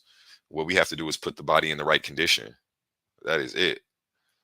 Now, another thing for these vegans, I mean, this keto diet, these keto people say that they're allowed to eat these fats. I saw that some of them eat a spoon of raw butter. I mean, just butter straight.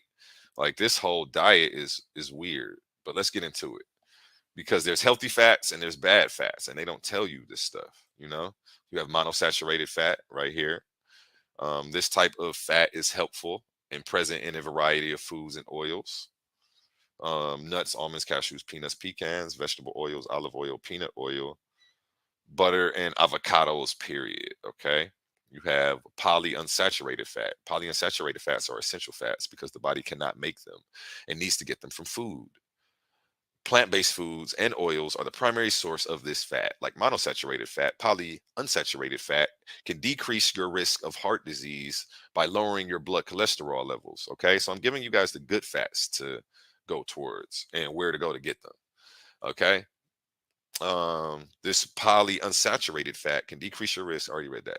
A certain type of this fat called omega-3 fatty acids has been shown to be particularly beneficial for your heart. Omega-3s appear to not only decrease the risk of coronary artery disease, but also help lower blood pressure levels and guard against irregular heart rates. The following types of foods contain omega-3 fatty acids. Salmon, I would stay away from though because it's a meat, it's acidic, and it's going to offset the osteoporosis, IGF-1 factors, offsetting cancer and diabetes. Herring, stay away from. Sardines, stay away from. Trout, stay away from. Walnuts, flaxseed, chia seeds, and I would mess with. Canola oil, I wouldn't deal with either. And there are other places where you can get vegan sources of this omega-3. Black seed oil also has it. But black seed oil I don't recommend either because the omega-6 omega-3 ratio is all bad. Okay, it's 56-1. Omega-6 is to omega-3s, and you really want a 4 omega-6 to 4 omega-3 content. That's what's healthy for the body. Okay, in addition to these omega-3s, it reads fatty acids. You can find polyunsaturated fat in the following foods: tofu, stay away from; roasted soybeans, stay away from soy anything; And it cut off right there. And again, if you got any questions, you guys feel free to hit me up about this. Now, I'm going to show you guys the proper way to go ahead and produce a state of ketosis for the body, okay? When you fast at 18 hours, ketosis is a process that happens when your body doesn't have enough carbohydrates to burn for energy. Instead, it burns fat and makes things called ketones, which it can use for fuel. Okay, ketosis is a word you'll probably see when you're looking for information on diabetes or weight loss. Is it a good thing or bad thing? That depends. Okay, it depends on how you're getting it. It depends on what else you're putting in your body. How is this chemical reaction happening? Are you putting all these fats which are going to clog your arteries, and put you prone to heart disease to produce this ketosis? Or are you producing ketosis while burning these fats while clearing out the arteries, which is what fasting does? Okay, if you have a fatty liver, your body starts eating up that fat. Inflammation drops, and any inflammative conditions start healing. Arthritis, bursitis, and autoimmune diseases start healing. Add vitamin D to speed this process up. So you can add your vitamin D by getting in the sun.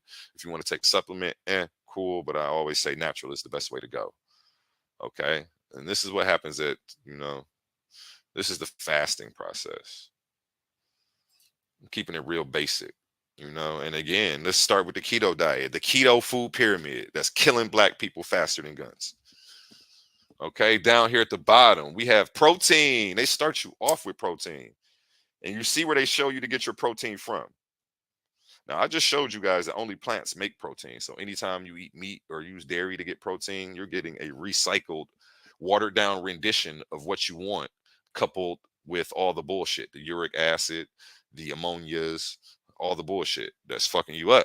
Okay, up here you have non-starchy vegetables. I agree, if you do get vegetables, you want them non-starchy. Starch is essentially carbonic acid, and it deteriorates the body and starts the aging process.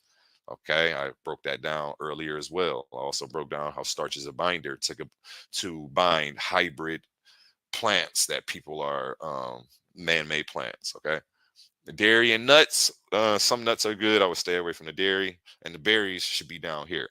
Really, this food pyramid should look like non-starchy vegetables on the bottom. No, it should look like fruit and berries on the bottom, non-starchy vegetables right above that, and then sunlight and water and teas and herbs above that. Okay, and dried herbs, and dried stuff like raisins and figs and prunes, stuff like that. That would be at the top. Nuts and shit at the top. Let me see what else I got on here. I think I'm almost at the end. I think I'm about to show y'all how y'all can't trust Google. Okay, we got the cell right here, the human cell. I was pretty much gonna break down how the human cell is a mini version of you. You know what I'm saying? You have the cytoplasm, which is, hold on. I want to start the cytoskeleton, which is pretty much a skeletal system of the cell. Your cell has bone-like structures inside of it that give it its shape. This forms the framework of the cell. It's a combination of microtubulars and microfilaments, solid and liquid bone-like structures inside of the cell. So your cell has bones just like you do, okay? You have the mitochondria over here, which is the respiratory system for the cell, okay? This takes carbon and releases carbon dioxide, CO2, with ATP, just like breathing. ATP is adenosine triphosphate, which is what is made by way of the form of sugar or glucose in the body. Fructose, glucose, or sucrose, you know what I'm saying? Or glutamine, you know what I'm saying? And it mixes that with CO2, turns that shit into energy for you. So protein doesn't even give you energy, fam. I don't even know why we think we need that shit. We need to understand our body on a cellular level. This is a little mini you. If you learn how to feed this, you're going to learn how to feed your whole body. You understand me? It ain't no mystery. You feel me? Let's keep it moving. You had the lysome. This is the digestive system of the cell, okay? This contains digestive enzymes that break down food particles and eliminate waste. Also works with cellular membrane. And again, excuse my spelling errors. When I put this together for the one podcast, the Roe vs. Wade joint, I slapped it together real fast, but the information is all here. This also works with cellular membrane to execute the same function. So this is how the cell sweats, okay? This is the digestive system. Again, remember I told you that your skin is your third kidney, and this is how you expel waste from your body? Well, this is what the lysome does, okay? To eliminate waste. And it pretty much sweats. Your cells sweat to get rid of the waste it doesn't need. So you sweat on a cellular level. And once we understand how we clean up the cellular waste, we'll understand that there's no such thing as sickness and disease. It is literally cellular waste and your lymph system is not moving. Okay. If we go over here, I'm just showing you how this, again, this cell is a little mini you. If you understand the human cell, you understand you. You understand how to heal yourself. We have the other mitochondria, which is the digestive system. One mitochondria is the respiratory system, the upper mitochondria, and you have the lower mitochondria, which are the digestive system. They're organelles that take nutrients and break them down and create energy-rich molecules for the cell. This biochemical process is called cell respiration. Cells eat, poop, and cells piss. You feel me? These cells have to consume, utilize. They consume, absorb, utilize, and eliminate, just like you do on the micro level. Excuse me, the macro level. As above, so below. As within, so without. The micro and the macro all work in conjunction. Okay, you got the nucleus, which is usually the black dot in the center of the cell. Right here, they just have it dark pink though. The nucleus, melanin dot, which is the brain of the cell, synthesizes the RNA, holds all DNA and other proteins. All your genes are stored here. This is the mind of the cell. Your cell actually has a brain. Your cells think. Your cells work in groups. They work in conjunction with other cells, which is what cancer is. When a cell starts to grow and reproduce, and they start working together against you, cancer. You feel me? Down here, this little thing that looks like some octopus shit. It's like purplish brown in the bottom right corner of the cell. That's the Golgi body. This is oxygenated, and this sends oxygenated and deoxygenated blood to and from the heart of the cells. Yeah, your cell has a heart, and it imports proteins to and from various parts of the cell. So this is like your body's, your cells, arteries and veins that pump oxygen and blood to and from the heart, so that way you can breathe. Yeah, you have that on the micro level inside of the cell, fam. You feel me? Yeah, this is a little mini you, and we don't need protein or none of that shit because the cells don't eat protein. They eat sugar and turn it into adenosine triphosphate with CO2 to make energy like breathing. Your cells breathe too. I just showed you they got lungs. Okay? So we got to cut the cap and we got to start keeping it real. Like, when you go to these health professionals, they're not giving you the science. They're literally keeping you in this perpetual loop of coming back to them. They give you the food that makes you sick, tell you to go eat the food that makes you sick, then you got to come back and get the medicine to make you better. To give you a diet that creates the conditions to make you sick, eventually you right back getting the medicine. The medicines make you sick too. Don't forget they got a list of side effects for them too.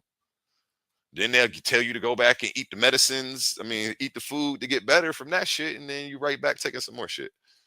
Let's see what God I'm talking about. The only time I eat a spoonful of butter is when it's can of butter.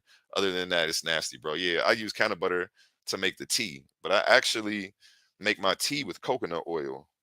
So if you're looking for the vegan, this is literally the only reason I have this. Well, actually, it's good to break down tartar and plaque on your teeth. You can Google that too, coconut oil. But I use this, you boil the water, drop some of this in there, then you drop your weed in there and you make your tea. And this, will capture the THC the same way the butter does. But you can get the all vegan. It's way better and healthy for your body, the physiology of your body. Since you're talking about can of butter, this is literally the only, I bought this strictly to make weed tea, marijuana tea. So, you can go to any health food store. You can go to Amazon and buy this. If you have a food stamp card, you can use your food stamps on Amazon. If you didn't know that, you can get all your herbs off Amazon, sea moss and everything. They have all that stuff on there. Now, this is for the people that are telling you that meat's healthy for you and you should eat it, okay? If you Google meat, type 1 carcinogen, cigarette, it brings up right here a Harvard study again. Another Harvard study that shows that the World Health Organization, has classified meat as a group 1 carcinogen, the same category as tobacco and asbestos. Okay. So if you're giving your kid a hot dog, you might as well let him smoke a cigarette too. We have to be honest, and we have to, we can't let the cognitive dissonance kick in. We have to stop perpetuating these lies to each other in the community. This keto diet and nothing on that list except for the vegetables are healthy for you, okay? And it's killing you guys. Literally. Let me keep it moving. Receipt gang in the building. This is Harvard study again. I love it. Type in meat type 1 carcinogen without the cigarette. It brings up the Cancer Council. It says the World Health Organization has classified meats, including ham, bacon, salami, and frankfurts, as group 1 carcinogen, known to cause cancer, which means there's strong evidence that processed meats cause cancer. Eating processed meat increases your risk of bowel and stomach cancer and colon cancer. So all of that, that's that meat. And again, on the diet, it tells you to eat this. Now here I've gone to stanfordhealthcare.com, and these people have a cancer unit where they tell people where they heal, supposedly doing cancer treatments. But look at the diets that they're giving to people. They're telling the people to go eat what the World Health Organization has deemed a carcinogen. So this is how you know you can't trust these people in the medical community. And this is why I brought this up. Look at this is the recipe section. Okay. And this is from Stanford Healthcare Medical Clinics. Chicken, they're telling you to eat chicken. Tofu, which we know causes cancer. Okay, vegetable enchilada, cool. Beans, cool. Chicken chili, we know chicken is a type of what carcinogen. Come on, man, this stuff causes cancer and offsets your IGF-1, insulin-like growth factors, which causes cancer. As well as making your body acidic, which gives it the conditions to create cancer. All of this stuff that they're on here telling you to eat. Salmon, no, none of this stuff is good for you. But I only brought this up to say, these are meat eaters and we're supposed to trust them with their information on health. We have to literally stop taking these people serious all the way. I don't care how many PhDs and degrees you got. If you don't understand the basic sciences and biochemistry of what happens when you consume meat products or dairy, and you're telling me that it's healthy, I can't take you serious. And I immediately know that you don't understand the human body or biochemistry or health. Okay? 5 questions dietitian Raymond Poco on report labeling some meats carcinogens. The Stanford clinical dietitian shared his thoughts on the World Health Organization's report and offered some suggestions on what he might want to change about our foods. So he doesn't like that the World Health Organization said meat causes cancer. He's mad. He wants to fight it. He loves meat. But let's see what he says. He says, this week, the World Health Organization's International Agency for Research on Cancer released a report concluding that red meat and processed meat should join the list of foods that can, under certain circumstances, raise our risk of cancer. The group analyzed more than 800 studies on cancer in humans to reach its conclusions. The reaction was noisy. Prosciutto markers in Parma, Italy, protested. Vegetarians and vegans saw this as affirmation, and the rest of the world wondered what it all meant. Must we swear off these meats completely, or is it safe to consume a little every now and then? And again, everything in moderation, knowing how fasting helps purge the body, cleanses these plaques out of the body. If you're doing it like that, yeah, moderation might be all right once a month. You know what I'm saying? Not once a day. Okay, Raymond Polka, MSRD, is a clinical dietitian who provides nutritional counseling to cancer patients at Stanford Healthcare. In an interview, writer Sarah Wykes, Polko shared his thoughts on the WHO report and offered some suggestions on what we might want to change. So again, these are meat eaters who are mad. They don't agree with it, but they can't argue with the science. They just want to know, well, can we eat it in moderation? What the hell do you think? It causes cancer. Do you want a little bit of poison, or do you want no poison at all? And that just shows you that you can't take these people serious. You can't take these people serious, man. Anybody telling me this shit is healthy and we have to eat this shit to survive, I already know you don't know what the fuck you talking about. You haven't done your research, and every time you speak, you simply tell me what you have not read. Every time you speak, you simply tell me what you have not read. Okay? Now, this is Routers. Now, yeah, we're at the end of my podcast. I only got a couple more minutes, y'all.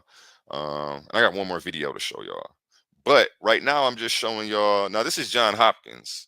Now, this is them trying to fact check and debunk some shit. But I'm going to show you how they be lying to y'all, and these fact checkers are fake, and they don't actually debunk a damn thing. The John Hopkins website gives detailed responses to 7 claims made in the post here. In response to the bogus post claims about food, John Hopkins writes, a poor diet and obesity associated with a poor diet is a risk factor for the development of cancer.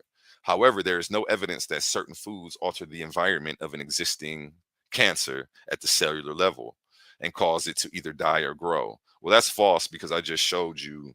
You can look up the China study, and I just showed you that book, Metabolic Cancer, that shows you how changing your diet and you can starve it of the glucose that it needs to grow. So right here, they already caught up. In the official Johns Hopkins response, cancer prevention and control expert Elizabeth Platt says, as part of a balanced diet, sugar, salt, milk, coffee, tea, meat, and chocolate, the foods the update calls into question, are all safe choices. Well, I just showed you how it causes cancer and exactly the chemical reactions. So we already know here, again, she's lying to keep pushing the narrative, and market this meat and shit, so that way you keep having to come back to get healed.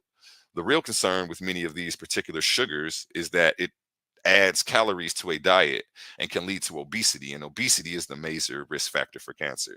That doesn't even make sense. That shows you don't understand biochemistry. People aren't getting cancer because they're fat. They're looking at they're trying to say the symptoms are what's causing it, when they're not looking at the cause. The cause is the diet. People got fat because of the diet, and the diet is what caused the cancer. Fat people have cancer because they eating like the bullshit. But being fat isn't what causes cancer. So, you know what I'm saying? They're trying to say the symptoms are the reason, but those are the symptoms of a bad diet. You see what I'm saying? Being fat is this shit is cause and effect. You understand? You have to understand disease is simply cause and effect. Disease is a myth. There's no such thing as disease. It's biochemistry and cause and effect. We are chemistry and we consume chemistry. Once we understand the chemical reactions of the chemistry we consume, we'll understand why these so-called diseases or dis-ease in the body is happening. Disease is just dis-ease. Dis-ease. Your body is at dis-ease. We call that dis-ease. Your body's in dis-ease because you keep putting bullshit in there and making it work overtime. Your engine, if you've got a Ferrari, you shouldn't be putting 87 in it. Okay? And again, I'm just showing you this just to show you really can't trust these people. They want to keep you in this perpetual cycle of coming back to them. And again, they just said that changing your diet from Johns Hopkins, right, said that there's no proof that you can do that and kill cancer. Well, damn it, if you pull up all of these TED Talks, they're saying the opposite. And these are some of the smartest people in the world. There's I don't know if I'm not going to say hundreds. I assume that there are hundreds of TED Talks on this, though. All of the ones I watch talk about how fasting cures all the diseases, how you can starve cancer away. They have the medical research to back this up. You can't get on TED Talk if you don't know what you're talking about. You can get on Google and not know what you're talking about, but you can't get on TED Talk and not know what you're talking about. They know you got to know your shit to be on TED Talk. So what we have to do is stop the games and cut the cap. We have to cut the cognitive dissonance, and we have to just see the shit for what it is. 1 + 1 is 2, y'all. Now, if you keep trying to make it 3, you're going to keep putting money into big pharma's pockets, into these fake doctors' pockets who don't want to heal you. And you're going to be stuck in this perpetual cycle of eating bullshit food, then needing medicine to heal you from the sicknesses that the food caused. Okay? I had to light a blunt on this one. And again, I appreciate y'all if y'all are still in here. If you in here, please smash that like button. Please smash that share button. Help me tweak the algorithm. Help somebody else catch this information. Let me see what else I got going over here. I think I'm down to my last slide, though. Okay, now, yeah, I'm showing you all the bull.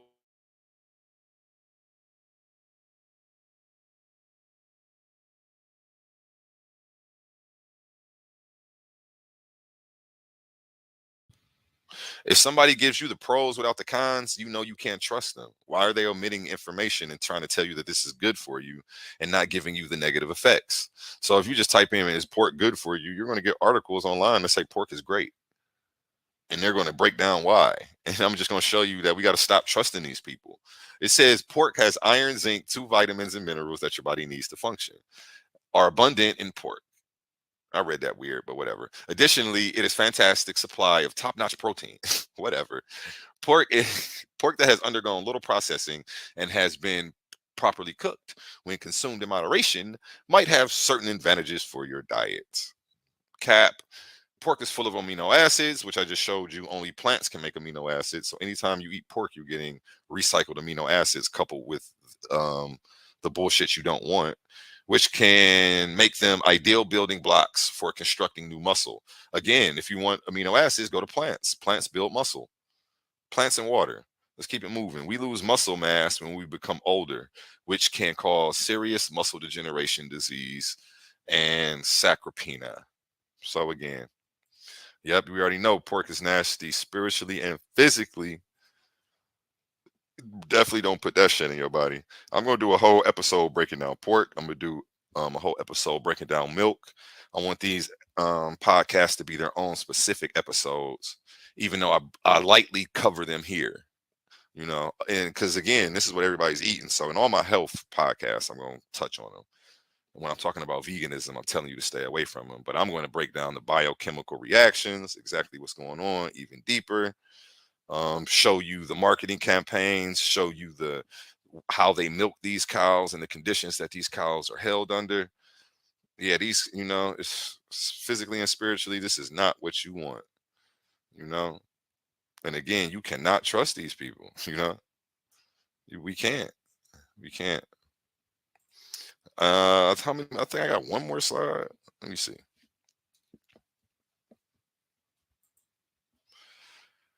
Oh, okay. Now I had somebody, go in about how certain blood types are supposed to eat meat. Certain blood types are meant to eat meat. Well, that's been debunked. Studies show that that's cap, and they couldn't get anything consistent when they did the studies of these blood types and these diets. Okay. Nothing, they couldn't get anything consistent. So they had to throw this whole theory that blood type, whatever, is good for meat, and this other blood type was good for veganism. They found out that everybody who ate the vegan diet had better health, lower blood pressure, cancer cells were growing slower, and all of that. You feel me? Because they weren't consuming any animal proteins. Right. We have the theory behind popular blood type diet debunked. I don't think I brought this up. Hold on. You know what? I did have a bunch of shit brought up that I never showed y'all. Okay, yeah, we're gonna get into. I actually do have a couple more things to show y'all. I had some actual keto and cancer. Okay, yeah, I'm gonna show y'all this shit too. But again, blood type diet perceived as crass fraud. The blood type diet and evidence-based review. You can just type this in and they're debunking this shit all over the place. So when people tell you that, hey, certain blood types are supposed to eat meat, you simply, every time you speak, you simply tell me what you haven't read. Okay. Every time you speak, you simply tell me what you haven't read. You're telling me that you haven't come across these studies and you're not hip to that shit being thrown out the window yet. Okay. Science keeps getting updated. They keep doing new studies and tracking this shit. You got to keep up, baby. You got to keep up. Let's keep it moving. Okay, I think that's the end of the slides. Let me check. Let's see what else on here. What's this? Oh, I did bring up the blood type thing. Okay, researchers from the University of Toronto, U of T, have found that the theory behind the popular blood type diet, which claims that an individual's nutritional needs vary on blood type, is not valid. The findings are published this week in the PLOS1. Based on the data of 1,455 study participants, we found no evidence to support the blood type diet theory, said a senior author of the study, Dr. Ahmed El Somri, associate professor and Canada Research Chair in nutrigenomics at the U of T. The way an individual responds to any one of these diets has absolutely nothing to do with their blood type and has everything to do with their ability to stick to a sensible vegetarian or low carbohydrate diet, he says. Do you fucking hear him? Okay?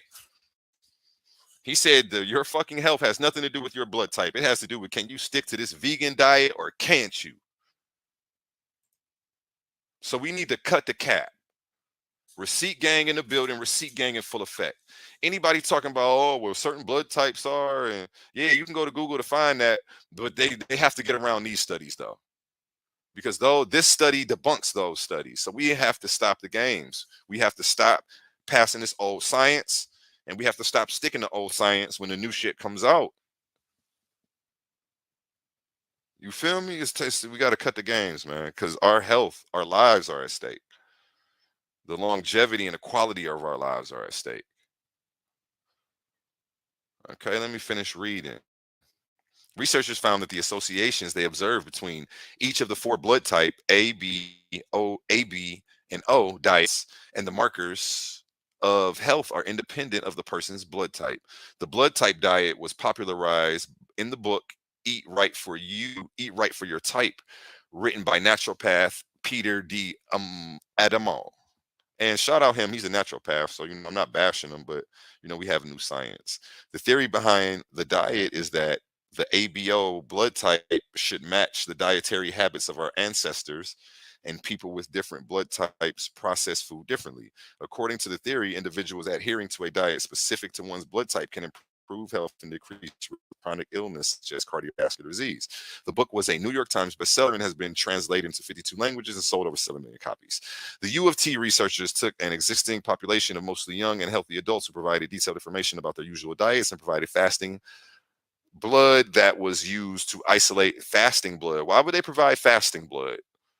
Because they know it's clean of all the chemicals and all the bullshit. But they provided fasting blood that was used to isolate DNA to determine the ABO blood type and the level of cardiometabolic risk factors such as insulin, cholesterol, and triglycerine something. Okay, so pretty much they said, man, fuck the blood type. Your health pretty much is dictated on, can you stick to this vegan diet or not? Once you deviate from that, it's all bad for y'all, okay? It's all bad. And I just showed y'all, you can't unsee what you just saw. So forget about it. Let me show you again how you can't trust these people. I'll type in why milk is good for you. 5 ways that drinking milk can improve your health. Milk is packed with nutrients, is a good source of quality protein. Milk benefits bone health. I just showed you how milk starts the leaching process, and milk raises your risk of osteoporosis. So they're lying again. It says it's a good source of protein. How? When it's a type 1 carcinogen. Animal protein offsets IGF-1 factors, which offset cancer and fuck up your insulin production, insulin sensitivity, excuse me. So how is it a good source of protein? That's another lie. It helps prevent weight gain. That's another lie. It increases weight gain. It has hormones in it. Hormones are instructions.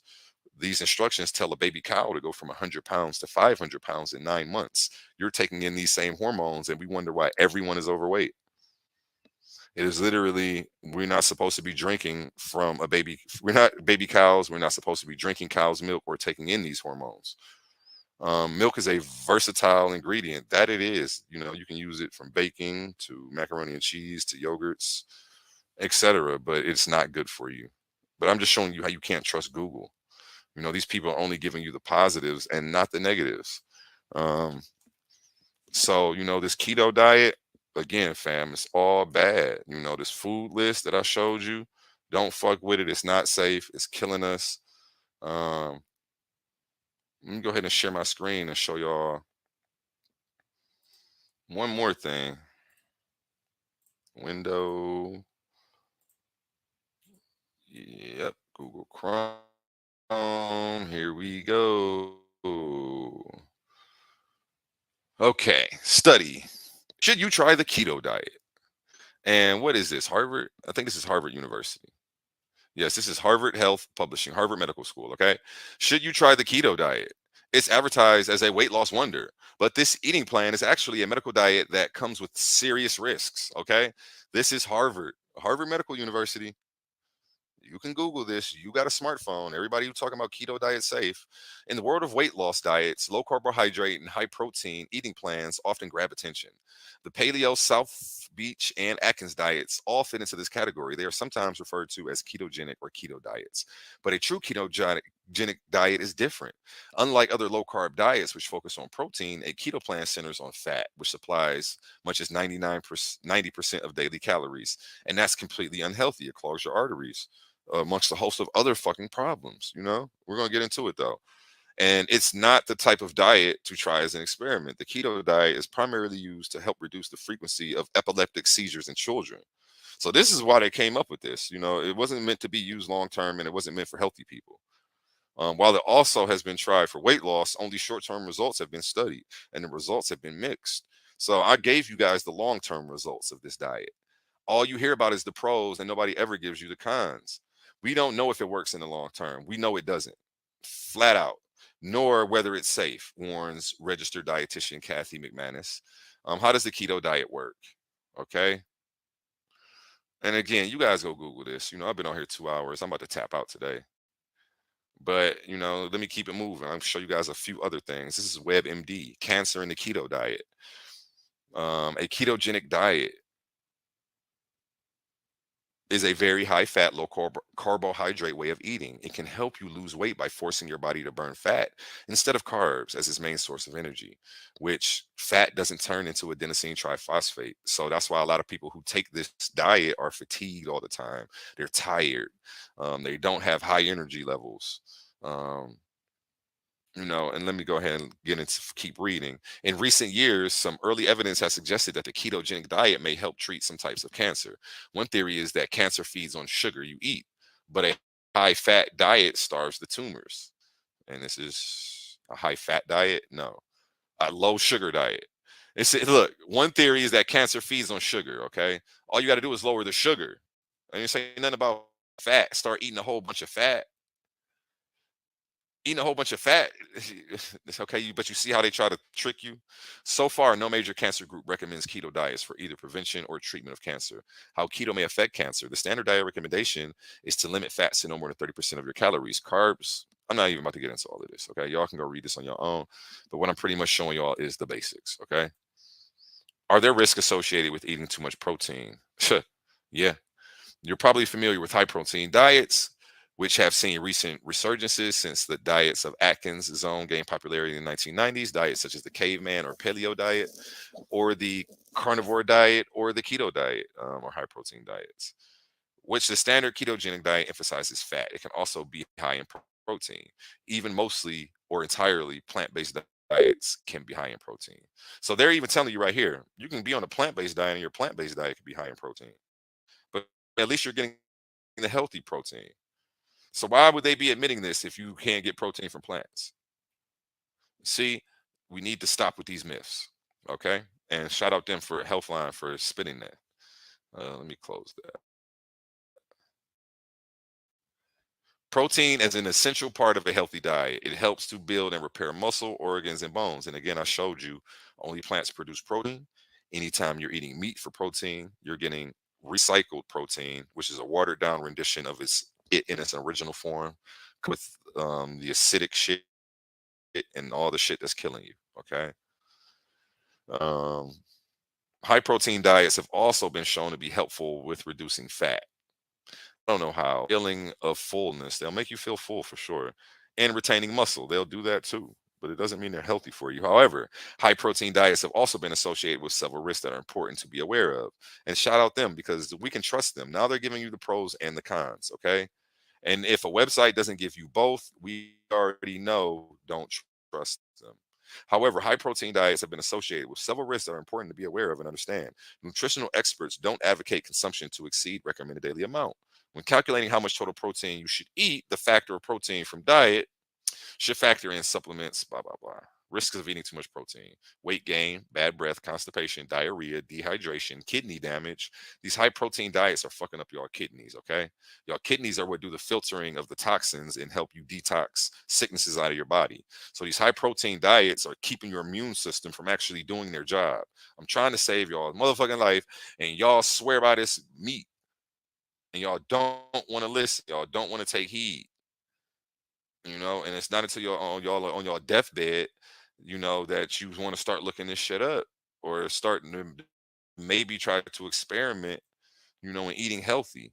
But this is by then it's too late. By then, it's already too late, family. Okay. Increased risk of cancer with these eating meat and these high protein diets. Increased risk of heart disease, which Black people are the number one candidates to get. Calcium loss, again, because eating meat and drinking milk leaches calcium off of the bones, and then you have to filter this excess calcium through the kidneys, which is overworking your kidneys. So eating meat and these high protein diets and drinking all this milk is bad for your kidneys as well as your bones. Okay. Boom. You can go read this yourself. I'm just giving you all the sources. You know, let me bring myself back on the screen because now we at the end of the podcast. Whew. You feel me? Bring myself back on the screen. Oh shit, I tripped.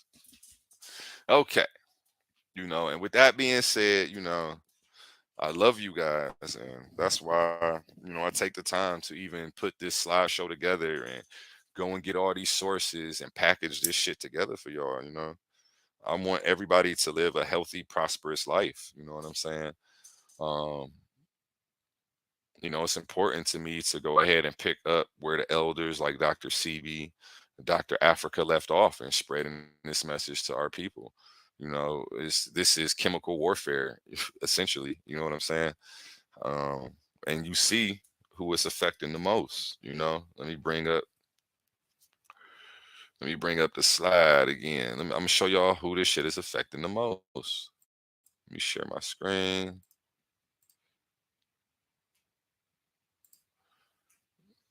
It's affecting Black people the most, unfortunately. I could just bring it up right here. Black people, 47, essentially 50% of Black women have heart disease. 44% of Black men. We are the leaders in heart disease. We get it younger, and we die from it at a higher rate than everybody else. And I'm showing you that it's directly linked to the foods that you are putting in your body. Okay. This shit is directly linked to the foods you putting in your body. There's no way around it, family. There's no way around it, Black man. There's no way around it, Black woman. You see the other races here, the food ain't doing them no better either. We still have Hispanics at Latinos at 30%. We have white females at 33% and 37%, which is essentially 40% of white males also have heart disease, and it's directly linked to the foods that we are putting in our body. Thoughts on almond milk? Almond milk is better than the real milk. I'm going to do an episode on almond milk too as well, doing the biochemistry, the chemical reactions inside of the body. It's better than regular milk, definitely. And again, almond milk in moderation. Too much of anything is bad for you. But we're going to go over the biochemistry of it. Let's do it together. I haven't looked into it too much, but we're gonna do it together. We're gonna go. I'm